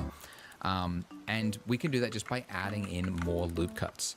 So I'm going to add in, well, I guess there's 2 ways to do it. One, I can actually just select this edge here. So holding down Alt, just select that and then double tap G and I can bring that in. But when I do that, this area becomes a little bit straight. Maybe not what I wanted. Let's have a look at front mode. Yeah, I might want a little bit more detail there. In this case, I would add a loop cut. But, you know, it's really up to you. You might be able to just, you know, move this around and just kind of shape it. Like, look, we're learning Blender. That's really the goal of this. It's not necessarily to make a physically accurate mug. I don't want to overcomplicate things and make things feel like you have to do everything perfectly, but I also don't want to end up with like a trash result and then everyone be like, well, we did all that effort and now it looks garbage. But you know, you could spend a lot of effort. You know, you could even try and get, like, if you look at, you know, there would be probably like a little line here, like the kind of, you know what I mean, like on the inner part of the thing. You could try and create that. You could really add a lot of detail. I'm lazy. The only thing I'm really There going to be. fix is right here where it's pinching. I'm just going to select Yes. that edge I mean, there, you and can double leave the tap first G. second I'm you just see gonna something slide weird. it up. So there's just a little less pinching. And then this part here, like you can see the shape of this face is being very distorted, right? You generally want to keep things as close to a squarish shape as possible, generally. And so I'm just going to select this edge at the bottom there, double tap G, and I'm just going to pull it out just to relieve a little bit of the tension there. And I mean, you can, yeah, there's like a tighter line there, but this will do. This is enough to be perceived as a coffee mug. Now, if you want to just move ahead with the tutorial and get on to the next part, which is going to be on materials and lighting, you can do that. However, if you want a little bit of a challenge, like a little bit of a homework, where you can try to use some skills, but by yourself, you will see, looking at the photo here, that we also have a saucer, a little tiny plate for our mug. Now, I don't didn't have do that. in my final image. I just had the coffee mug just sitting on the table. But this is a great, very small thing that you could try to model by yourself, Okay. using the skills that you've just learned to create something new. So how would you go about adding that saucer? Okay, bro. You could have a try at it. It's a completely separate object, obviously, to your mug here. So even if you screw it up, worst case scenario is you just delete it, and then, you know, you'll still end up with something that I actually had for my final result, which was a mug without a saucer. But if you want to add that in, it'll be a way to kind of take some of the lessons that you've picked up already, and then try to remember them and the different steps and the things required to create it. Because whilst you've just created something now, I'll consider it later. I have discorded. What do you mean by that? What do you mean you have been discorded? Oh my god. Also, there's a lot. Mostly for now, there are people of. Wait, what's this? Oh, mostly people there is drawing normal stuff. No worries. I think for me at least. Yeah.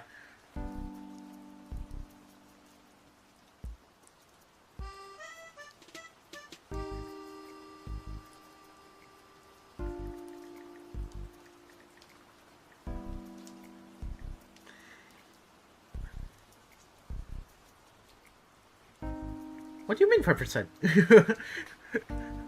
I mean, yeah, the members are still a little. How long do you usually stream? Well, I usually stream like 2.5 hours because my responsibility tomorrow. Yes. Okay. Now it's the best time to try to recall that memory so that in the future, maybe in a few days or a few weeks from now, when you try to do something yourself, it'll be a lot more readily available to recall that information. So if you want to have a go at doing that, Okay, thank you for the homework. Let's go next. welcome back. In this Oh part, my god, we are welcome going to be back. making the icing, yes, the exciting icing for our donut. And my apologies, I did say in the last part we were gonna do the texturing and lighting and stuff, but I just realized like we should finish the modeling because we just modeled this thing. So let's finish focusing on modeling before we jump to another concept. So we're gonna do some icing, yay! But first, we do have quite a lot of objects going on in our scene. We've got a camera, lamp, we've got an object, an image and stuff. We should try to organize some things. And some of you might have noticed in the top right-hand corner, you've got a list of all of your objects, right? This is called your outliner. And it is like a spreadsheet version of all the objects that are in your scene. And we're gonna use it later on to like organize, like create collections, so it's like easier to see and organize things. But the first thing we need to do is just add names to things that make sense. So for example, our mug here is currently called Cylinder. So if we had a big scene with lots of objects going on, we can't find it. So it's a good habit to name your objects. So there's a number of different ways you could name something. One is you can just double click it in the outliner, right? Okay. You can see now I can type in a name like mug. You can also, in your 3D viewport, you can hit F2, which is the same hotkey in like Windows, I don't know, maybe Mac, but for renaming. And then I can just type in a name like donut. And you can also do that in the outliner as well. You can just hit F2 and that'll also do the renaming. So there we go. So now we've got names that actually make sense. I don't actually need the image anymore, even though I just renamed it. So I'm just going to delete that. All right, so we've now just got a camera, we've got a donut, a light, and a mug. Great. So let's make that icing. I'm new here. Is there something I should expect? Well, mostly sometimes I do like playthrough in Sunday at the same time the same time I'm streaming right now. While I was streaming, usually I play multiplayer games. But yeah, so sometimes I could ask like a few people to come and play. Yes, but for now, I haven't really thought about the benefit of you following me. Other than I'm funny. I don't know, man, if I'm funny or not, but yeah, I'm loud. Okay, that's it. I'm gonna move my mug out of the way, so G and then X, and I'm just gonna throw it to the side. You know what? Honestly, I haven't really added that much value to the channel, but for now, I'm mostly gonna be learning, like relearning every Wednesday and then just playing every Sunday, because for the Wednesday, you could say that it could be the play like the day of the person here. Help, how do I delete my comment? What do you mean, how do you delete your comments? What did you write, mister? May I know? May I know? What did you do?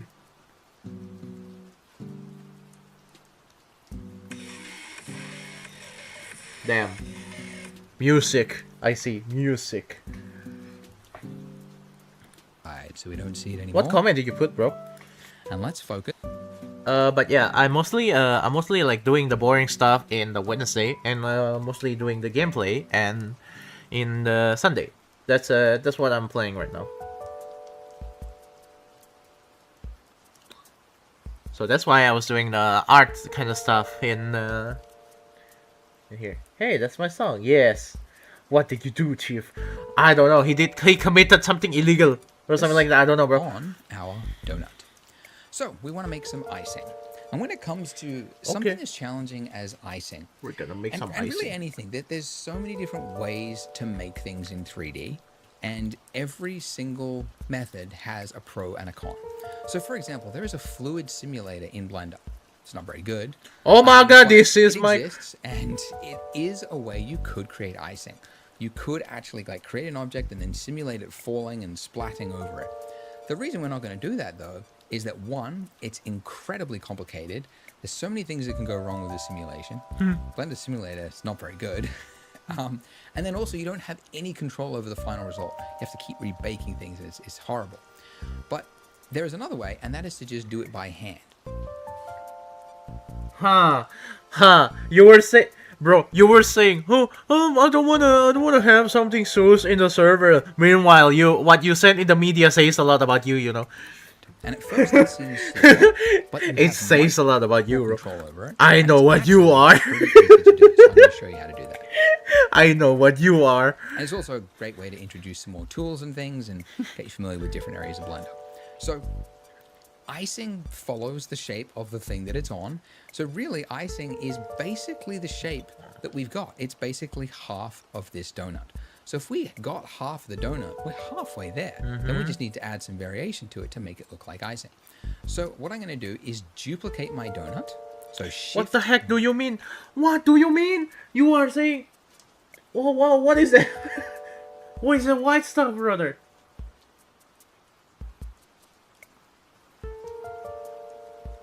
Wait, hold on a minute. Okay, it was my bad. It was my bad. Okay. My brain is not braining. It was my bad, bro. I thought it was a fluid simulation from Blender. No, it's not. Okay, that was my bad. I think is that hand drawn?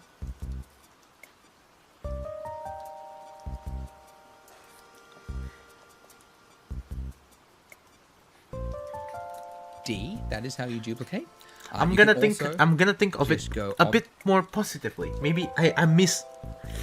My eye is seeing the winds. You know, I might be thinking negatively. Maybe. object, and then say duplicate objects Yeah. there, I'm just Shift D. gonna pretend. And when you do this, you are in the duplicated state, and it's saying now where do you want to place that thing. I'm going to undisintegrate you. Oh, you're going to deassemble me? You're reading Discord, I assume. Yes. And we don't want to place it anywhere. We want to leave it exactly where it was. And so I'm going to hit escape. And when you do that, it hasn't canceled the duplication, because you can see at the top there, we've now got donut and then donut 0.001. So there is two objects still there. They're just GG! Yes. exactly in the exact same spot, fighting for space. Something you actually never want to have is two objects sharing the exact same space, because then when a camera moves or something happens in an animation, you see like flickering. Really, really bad. Anyways, I thought you speak Indonesian. Yes, but I prefer speaking English. But if you want me to speak Indonesian, sure. Apa kabar? Kerja bagus. Sabar. Oh wait, no, that was an Indonesian accent. I mean, honestly, I prefer speaking like Chinese accent.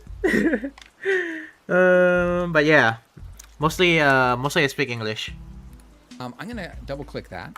It's almost like 90% spoke English. I only spoke Indonesian to my family members. I'm gonna call it icing just so that I can quickly tell the two apart. And I want to delete Oh, stupid chat delay. Okay, my the bad. bottom half of my donut. So I'm gonna go into front view mode like that. And I need to go into edit mode next. And I want to select the bottom half of my donut. Bottom half. This is face select. Currently, let's go vertice select. Okay.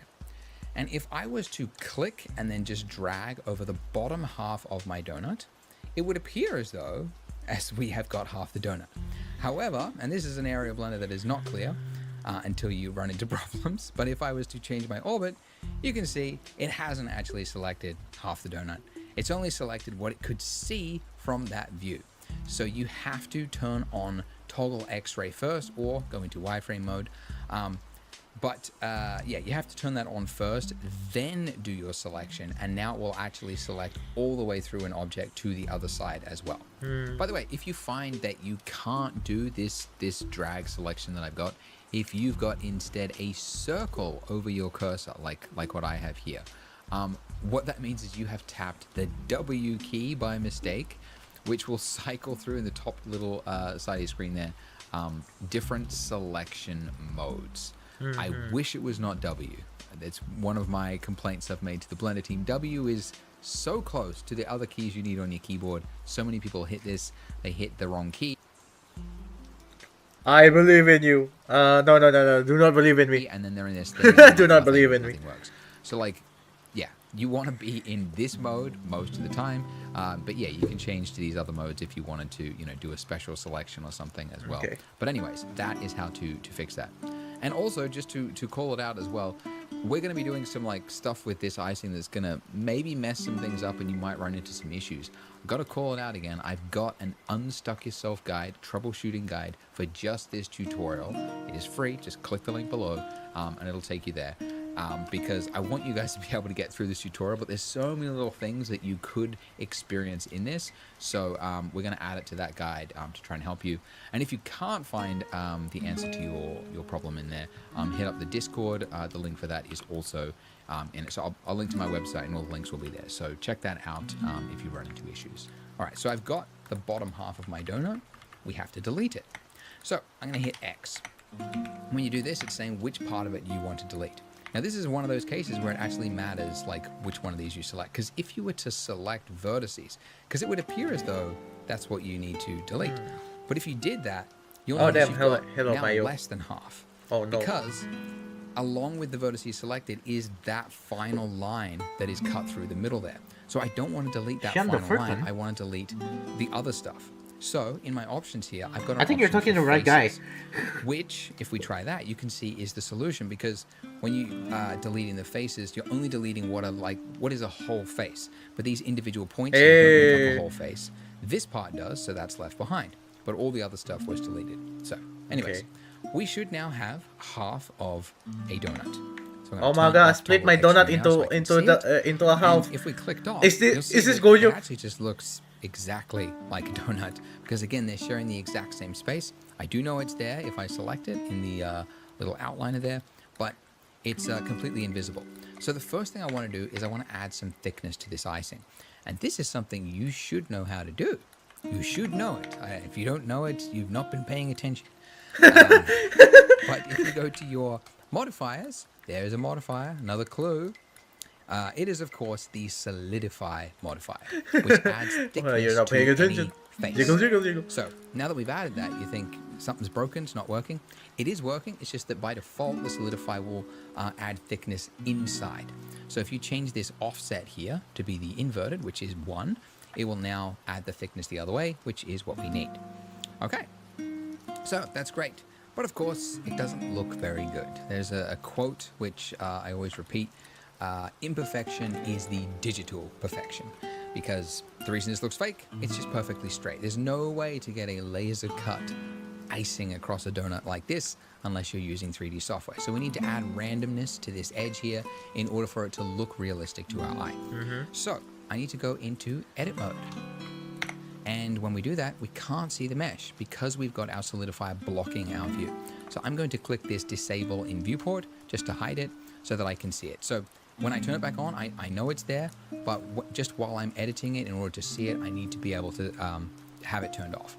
So to add randomness, what I could do is I could come in here and I could select one point like this. I could hit G and I could move it down, okay?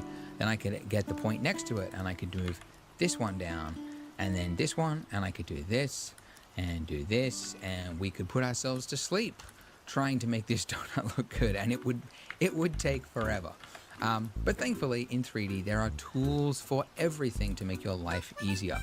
And so one such tool is at the top here, your proportional editing tool. What this does is now when I hit G, it'll move everything at once. What it will do is it will move everything with a fall-off area around it. Wait, why there's like two different persons? This is different. Is that the fall-off is so big that it's actually outside of our view at the moment. This was actually something I called out in my usability talk at the Blender conference last year. We could do better than this. But basically, if you zoom way out, you will see there is a circle around it, and that's how big it is. So what we need to do is, whilst we're in this move state, is we need to reduce that. And you do that by scrolling down. Scroll down, down, down, down, down. Oh no, that was the wrong direction. I thought that was the wrong direction. Knock down. Okay. Low-key, I never finished donut tutorial because of application keep crashing. I hope that this doesn't happen to you. Good night. Aw. Okay, sorry to hear that, man. Sorry to hear that. But yeah, thank you for wishing me luck. But I don't think I can finish this today though. It's getting pretty late as well, and I don't wanna bother the neighbors. And that will make it smaller. So scroll up to make it smaller. Scroll down to make it bigger. But thank you. Have a good night. Have a good night. Thank you for dropping by. If you don't have a scroll wheel, by the way, and this is another thing to call out. When you're in a move state, like we are right now, you can see along the bottom of our screen, you've got a list, and that only appeared there when you're in that state. When I turn it off, all those options are gone. But whilst I'm in this state, there's a bunch of options there. And the keyboard shortcut is actually right there, page up and page down. Okay, so that is how we can increase or decrease. So again, if you don't see the circle, you just have to keep holding page down or scrolling up until it goes down to something that you can see, basically. Anyways, now that we are in that state, I'm going to hit Z, okay, to grab, So whilst I'm doing, I don't want to just like freehand do it, because if I pull it down like this, watch what happens. If I do it on the edge here like this, it appears as though it's pulling it straight down, right? And I do this and this. But actually, if you looked at it, these would be slightly skewed a little bit. Just because of like, we're working in 3D. We're looking at things from a different perspective. Sometimes things appear to be going down, but they're actually at like a slight angle. So it helps to, when you're moving something, to think of which axes it's going on. So I want it to go straight down. So G and then Z, and now I'm going to pull it down. Okay, that was a lot of work just to do this one little bit. I'm sorry. All right, okay, so we've pulled it down. Excellent. I'll do a little bit more as well. I'll just do a little bit here. I'll do a little bit here. You can like play with the amount, the fall off, like so. You know, you can play with it. All right, cool. Now if we turn on our solidify modifier, we've got the thickness back, and you can see we've got some variation to the donut there. So let's continue on here. So let's pull this like so. I don't want to go too far because we're going to add some dribbles soon. Dribbles sounds gross, but you know, the little runoff droplets that's going to go down. Okay. Down. A little gross, huh? Like so. Okay, that is pretty good. Now you can see it's like partly like intersecting it, and that's obviously because we've got proportional editing, so it's actually kind of moving some of these ones that are up top and pulling it down as well. It's fine with the solidify modifier, but we're actually going to end up fixing it when we do the dribble anyway, because I'm going to introduce another modifier that's going to fix this. But anyways, let's do this. Let's do the dribble part. So I'm going to look for an area. Yeah, like let's go. Yeah, and here, where this bit's like running down. And I'm going to, I want to make this like a dribble that goes down the donut here. And currently. Oh yeah, I deleted it. Haha, I met you join his server for no reason. Let me try to find it. Damn, bro. I can't really continue to pull this. Like I could like get like a sharp point like that, but that does not look very good, right? We need more geometry, essentially. So you might remember the hotkey. If we want to extrude something, it is E. But I can't just extrude one point like that, okay? Because there's no face there. There's nothing that's actually going to be rendered if I just pull one point down. So I need to select 2 points, okay? So 2 points like this. If I hit E and then Z and then pull down and then release. Oops. And then if I bring back my solidify modifier, you can see we've got more geometry. Doesn't look very good though. So let's add in another modifier, the same one that we used on the mug as well. It's the subdivision surface modifier. As I say, use these all the time. Use it for most objects, probably have a subdivision modifier because it's so useful. But one of the things it's good for is it, like, besides adding detail, it like smooths things out for us. So that little hard little block that we had there has now turned into a smoothed droplet looking shape, which is exactly what we want. But look, dun, dun, dun, it has separated from the donut. Now in previous tutorials, I actually did like a thing that shows you how to like use this but make it like snap onto the donut, and it got all complicated. Everyone screwed up their mesh at this point. You can do this by hand as well. You can like come in here and like try to pull this in piece by piece, but it's actually not necessary because there is a modifier that will just do it for you. So if you go to your add modifier stack and then go to deform, and then you're looking for the one called shrink wrap. And by the way, again, if you can't find it, just go up to... Let me try to find it in auto show. Expect at least 100 trailer. It's more quiet than expected. Ah, I told you I wasn't really like even I have like if you see I have a lot of subscriber. Nah. That's my old subscriber. Now I'm just trying to gather people just so they can they be able to talk more about art and stuff and be open about the art. So that's the reason why I made the server. And the reason why I'm streaming is also because first, I'm bored. Second, I just wanted to stream. Third, I just wanted to gather back the community by or maybe like pushing my algorithm a bit further. And probably I wanted to make like more animation in the future, but I have been like doing like 2D kind of animation, but it has been like yeah, it's taking a lot of time. So I don't really have that much of a time. So I was wondering if I can like make the character in 3D. So you just want to talk, understandable. Not in particular. I wanted to gain more audience by making like by pushing my name a bit up. Yeah. So this is not really like a fully random stream. Other than that, I'm a fully random person, so that's why you see it like that. Here, type in shrink wrap, and you'll also find it there. Shrink wrap. Okay. Sure.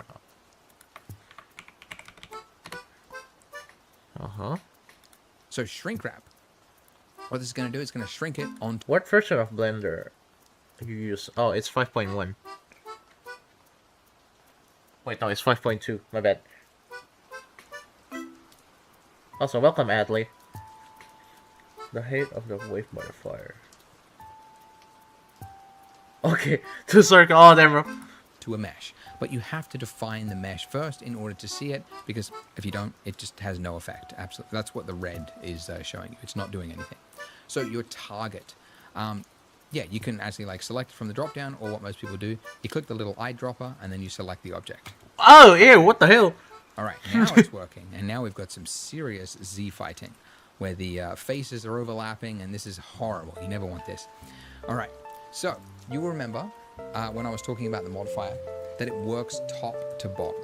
So essentially what we've done is we've gone add thickness, then add detail, and then shrink wrap all of that thickness onto the donut itself.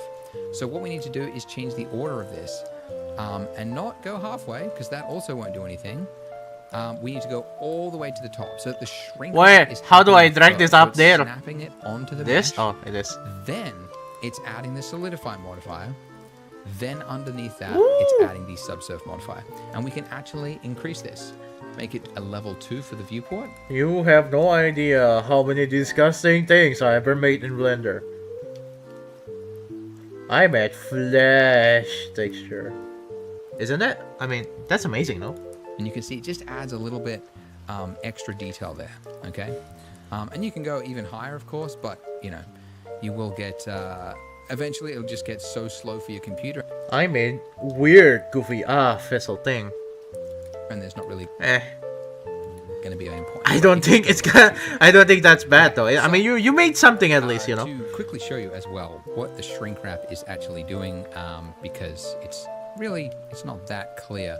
But yeah, this is where it's that little piece is overhanging, and then it's essentially looking for the nearest point to find this mesh underneath it, and then it is just snapping it to that point. So it's pretty good. Like I can drag this like pretty far down, like, but there is an extent. Oh shit. So I'm just doing another extrusion on this point. So like as I pull it down, you can see it kind of loses it. There's a point where it just won't find the mesh anymore. So there's a point like at which you should start to pull things into the mesh. It's not magic. It's not going to just magically find it. So if I just pull it all the way out, there's no way it's going to be able to find it. So there is a limit, but you can see it does make our job a lot easier because I can pull it down and I can start. Oh yeah, to this make, is how people usually used to read some topology, right? big String wrap, was it? dribbles I don't know. along my mesh here, and I don't have to really worry that much about the placement because it's just going to automatically snap itself to the donut. I just have to make sure that the dribbles are straight. And if you look at reference, which you should be doing, I'll put some reference on my the link below on my website, so you can have a look and just kind of go through it. But yeah, usually when like droplets form, they kind of like the gravity kind of like builds at a point, and it kind of like gets sucked from the top, and so you end up with like this thin bit in the middle, and then this like globule, which is a crazy word, at the bottom there. But essentially, it just means the piece at the bottom, I'm just going to make a little bit thicker than the pieces above it. Okay, so that's one, but we should do more. Wait, So what do you I'm gonna mean? go around and I'm gonna form. They kind of like the gravity kind of like builds at a point, and it kind of like gets sucked from the top, and so you end up with like this thin bit in the middle, and then this like globule, which is a crazy word, at the bottom there. But essentially, it just means the piece at the bottom, I'm just gonna make a little bit thicker than the pieces above it. Okay, so that's one, but we should do more. So I'm gonna go around and I'm gonna add more. I always find it funny when two mesh is at the exact same spot called Z fighting. What do you mean Z fighting? I'm in a good rework wishy Dona. So you have a Dona now. Yep, what would go delicious with it? Sausages. Oh hey, your first donut! What did I type? Did I type delicious correctly? No I didn't. I'm happy for you. Oh thank you, thank you.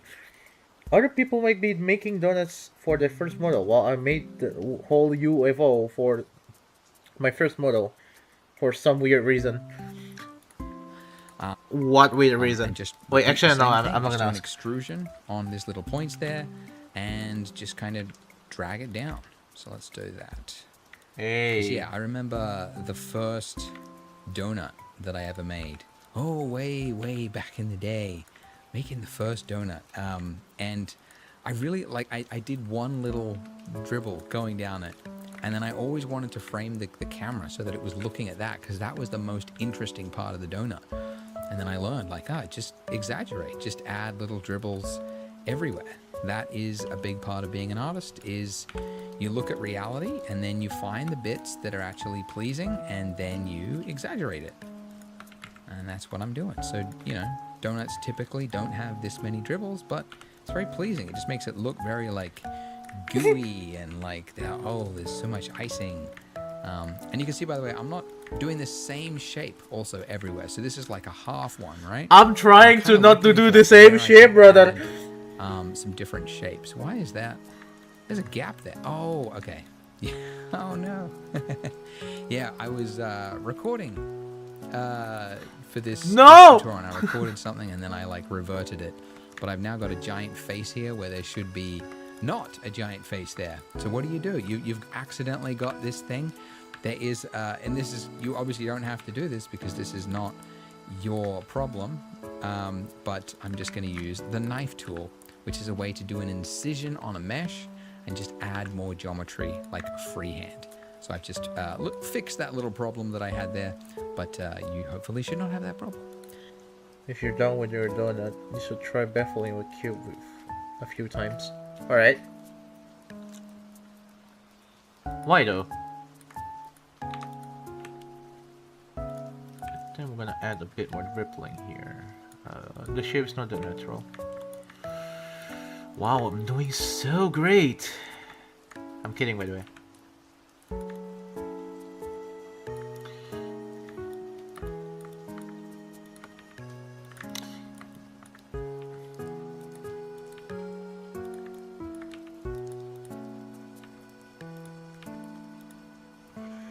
Z-finding is the black flickering thing when you see in the back.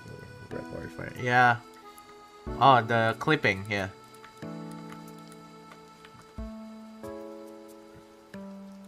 Is that what they call this? Like Z?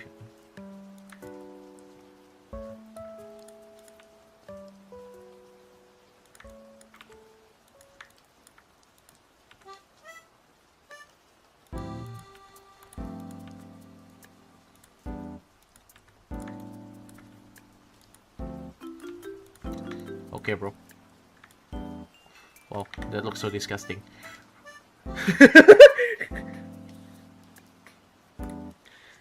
Yeah, I'm gonna just pull this down. I'm gonna turn on proportional editing, and I'm gonna add a little bit that's going down. And let's select these two, turn off proportional. Let's add another little bit that's going right here. Add a little bit of variance, and let's add another big one right here. I think I should make the certify a But bit. this is the fun part, you know? I mean, aside from the finicky, like, going, like, sideways, looking at where it appears, and then straightening it, but you get to kind of, like, shape things and just, like, with your eye, just play with it. It's actually one of the cool things of 3D. It's also why a lot of people get into 3D, is they want to do art, but whenever they pick up a pencil, they just can't get the lines where they want it. And the great thing about 3D is that you've got points, and you can move those points after the fact. You're not drawing freehand. So there's no case where you like screw up a line and you have to like rub it out and try again. Like, you just grab a point and just kind of like move it around, like I'm doing right now. That's true. So that's one of the point. one of the joys of 3D. I'm just doing filler talk, if you can't tell. Just grab a few pieces, move them all down together. Why not? There we go. That's kind of interesting. I might just take this one at the bottom there off. Whoa! Just Okay. maybe pull these out, just so we've got more variance that goes all the way around it. But play with it as much as you want. You know, you can pause this and, you know, play with it. But I'm just trying to make it look generally appealing. Now, one way to improve this, you'll notice that the icing is separating from it, right? It's going up right there. And again, that's because of how subsurf modifiers work. There's a point here and there's a point here. So it has to make this really rounded shape. But real liquid, when it is in this state, when it's clinging to an object, this part here, as it hits it, that part will be like solid, right? And then the rest of it, like this part is round, but then this part is like hugging the actual surface. So thankfully, we can do that. There is a setting in the solidifier setting options, which I might have to move. There we go, so we can see it. Underneath edge data, there is an option here for a crease. Okay, so what a crease is doing, we didn't really talk about it with the mug, but it's essentially on an edge, it's creasing it and saying, like, instead of like doing that huge rounded thing, just kind of tighten it on that edge. Very similar to adding the geometry like what we did on the mug, but this is a way to do it without adding extra geometry. It does kind of add a little bit of stretching, but it's not really that noticeable on something like this. But that is very, very nice. Very solid. It's hugging it and it looks very pleasing. Excellent. Now we could as well, I didn't actually do this for my final one because I forgot. But I realized after, I was like, oh yeah, I guess like the part that's on the inside of the donut, yeah, I forgot to do that. But yeah, you can also like do the exact same thing, just playing with it.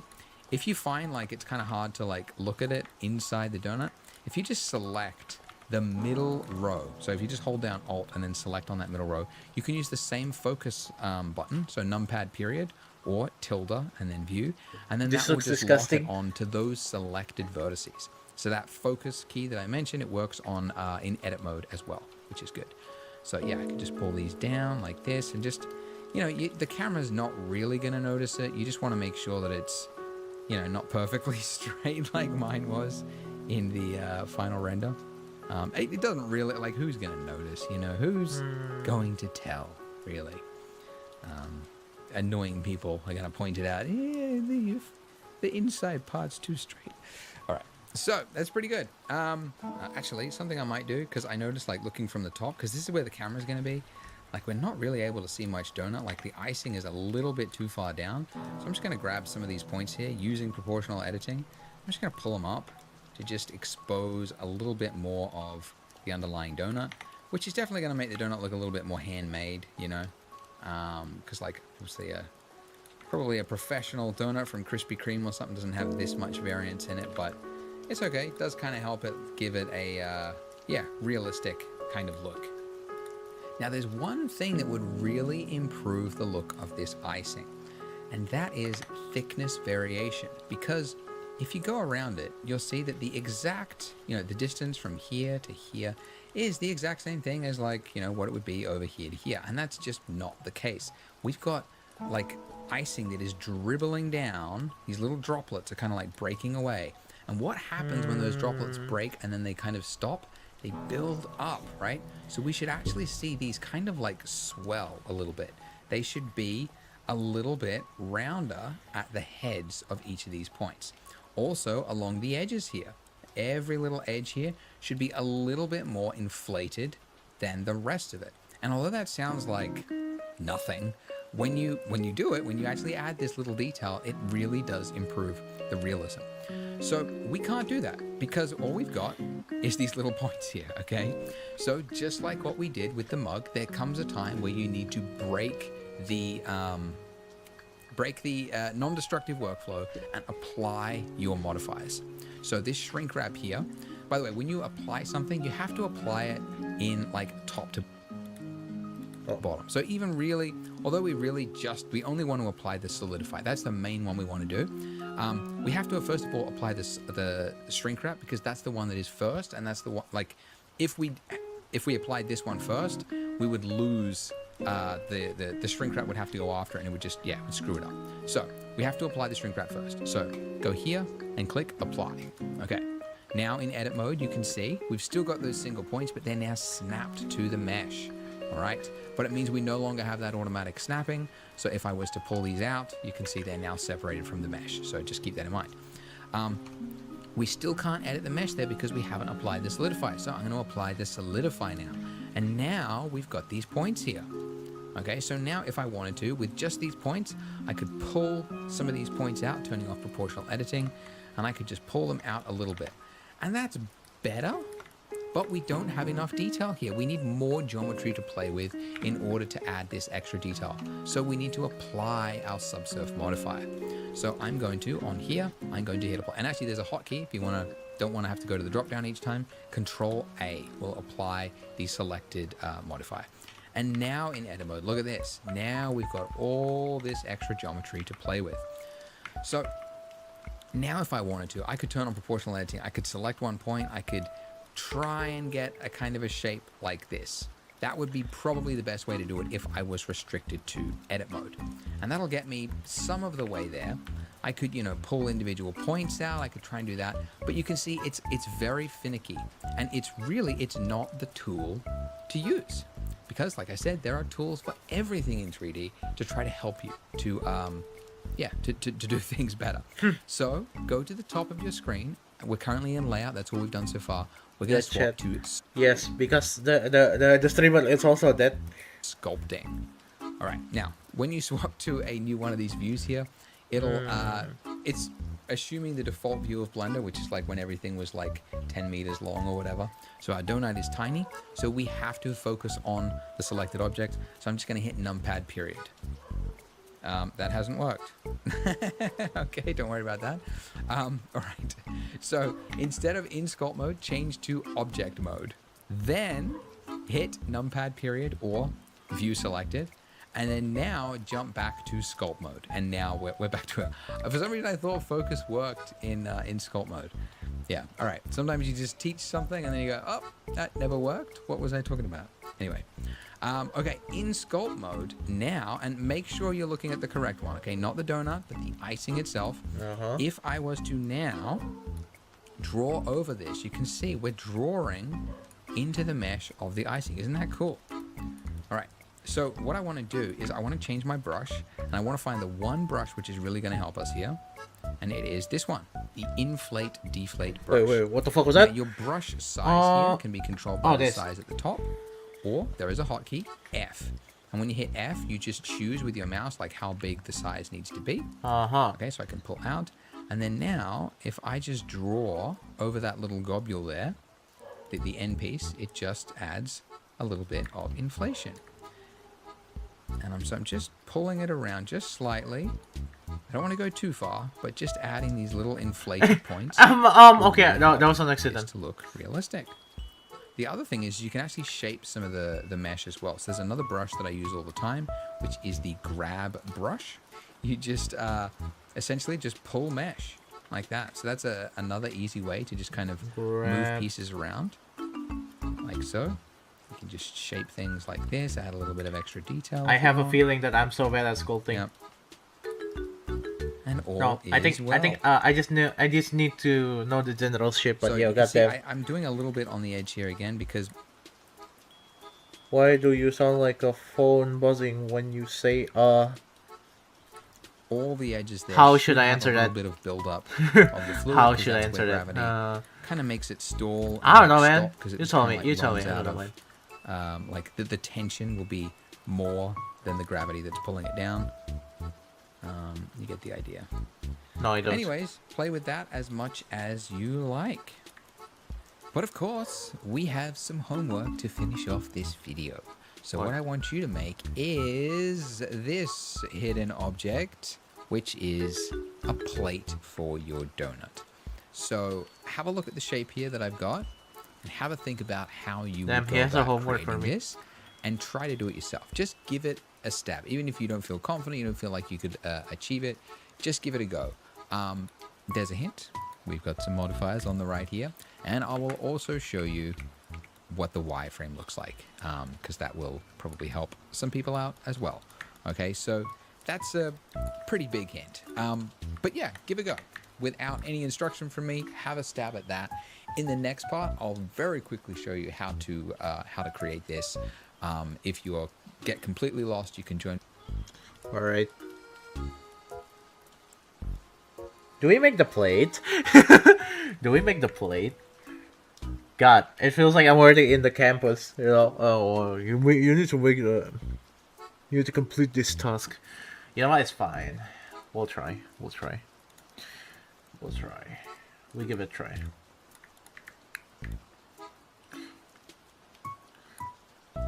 Right. So, not circle. Probably it's cylinder. I'm guessing. I'm guessing. I'm just guessing. So the plate looked like that. So this is definitely the plate is pretty easy. I guess so. Let's see if it's as easy as you said. Bam. Wait, no, fuck. Bam. And then bam. And then bam. And then bam. Wait, no. Oh, wait, yeah. And then slay. Bam. I think it's a bit too hard, but yeah. And then bam. And then bam. You just get the circle. Extrude, extrude, extrude. You get a circle now. Does this work? Oh wait, yeah, we need to make this face disappear. X face, bye-bye. And then okay, whatever.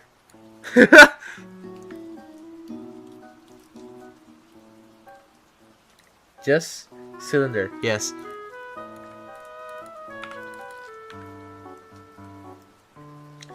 Also, don't forget the modifier. Solidify. And this. Wait. This. Okay, that was looking pretty shit. Let's do something about it.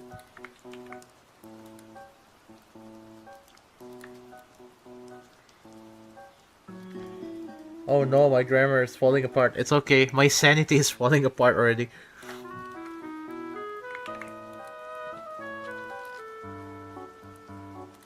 Okay.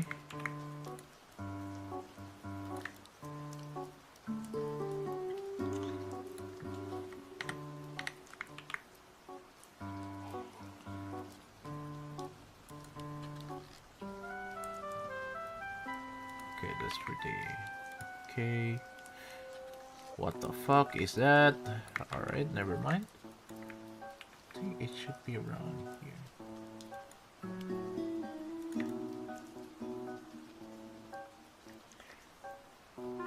It's already 9 p.m. What do you mean 9 p.m.? I live in the future.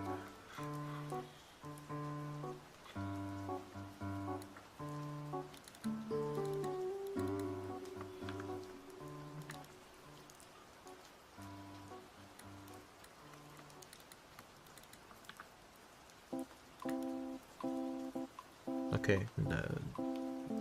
The inside looks pretty okay, I guess. Uh-huh.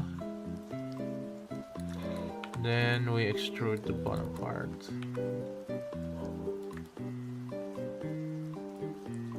Okay, that looks wrong. Should have done that. Okay. Ah, so you're not Indonesia. I am an Indonesian. Yes.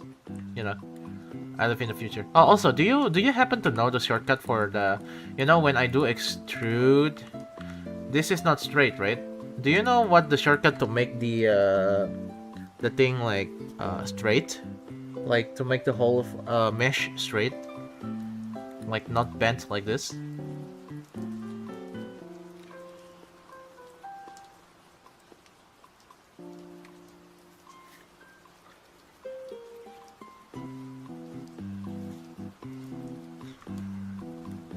Or should I just do it manually?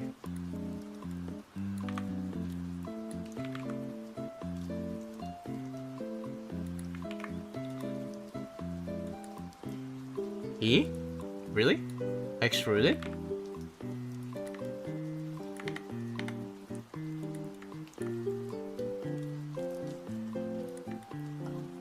Wait, let me try. E, and then E. E. Shit.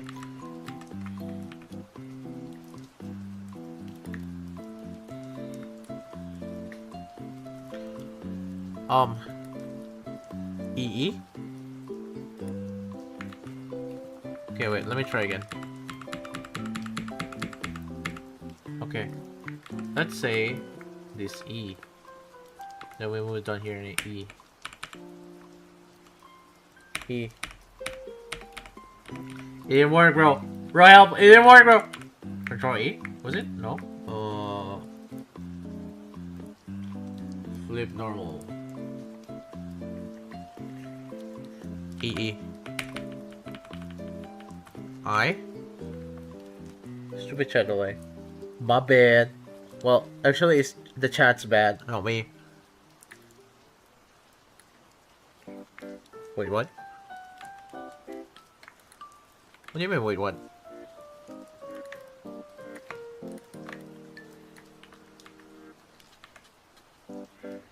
Okay, just. Yeah, just. SZ0. SZ. Wait, no, let me. SZ0. Did it work? Okay, let's try rotating it in purpose. SZ0. Oh, hell yeah! Nice. Okay. Nice. Thank you.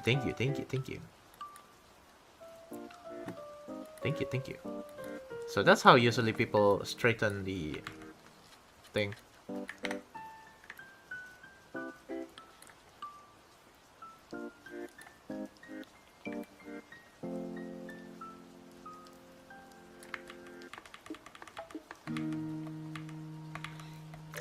Okay, I think I did something bad. First of all, let's apply the solidify first. Control A, was it? Control A? No, A? No.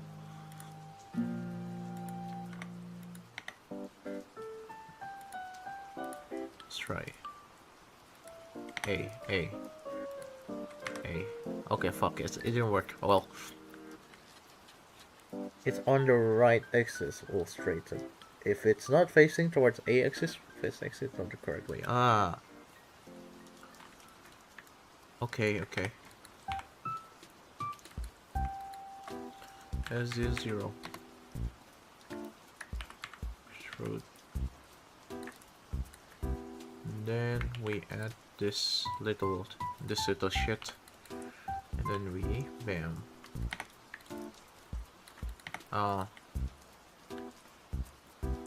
Probably scale this. Extrude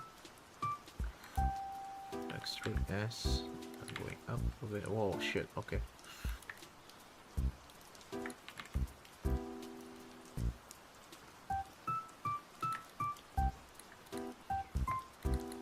Okay. SC0. Alright.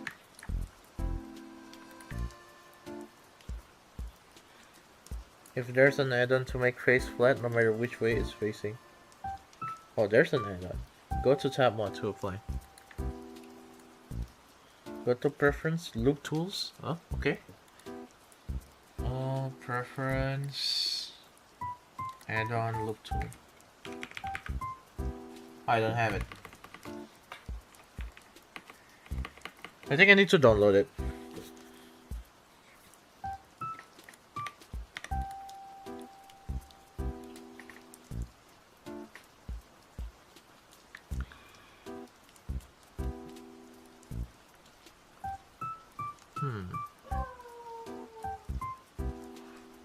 Do I need to shade smooth this? Damn, shade smooth makes things more smoother. And then we plate it, I guess. Wow.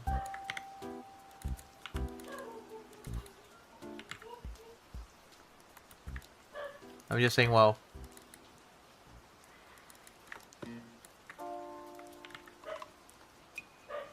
Nice.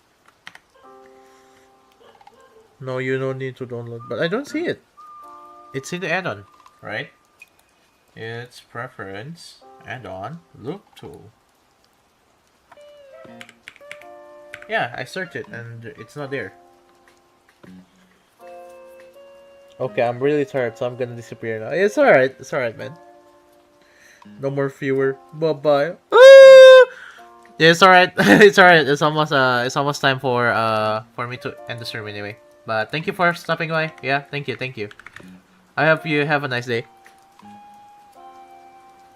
Bye-bye. Anyways, guys, it's already time to stop the stream. I'm sorry if today's stream is pretty boring, but yeah, I learned a lot today. Relearning more like. But thank you for stopping by. And thank you for those who joins my Discord server. And I'll see you guys in the next stream. Bye bye. I love you. Mwah.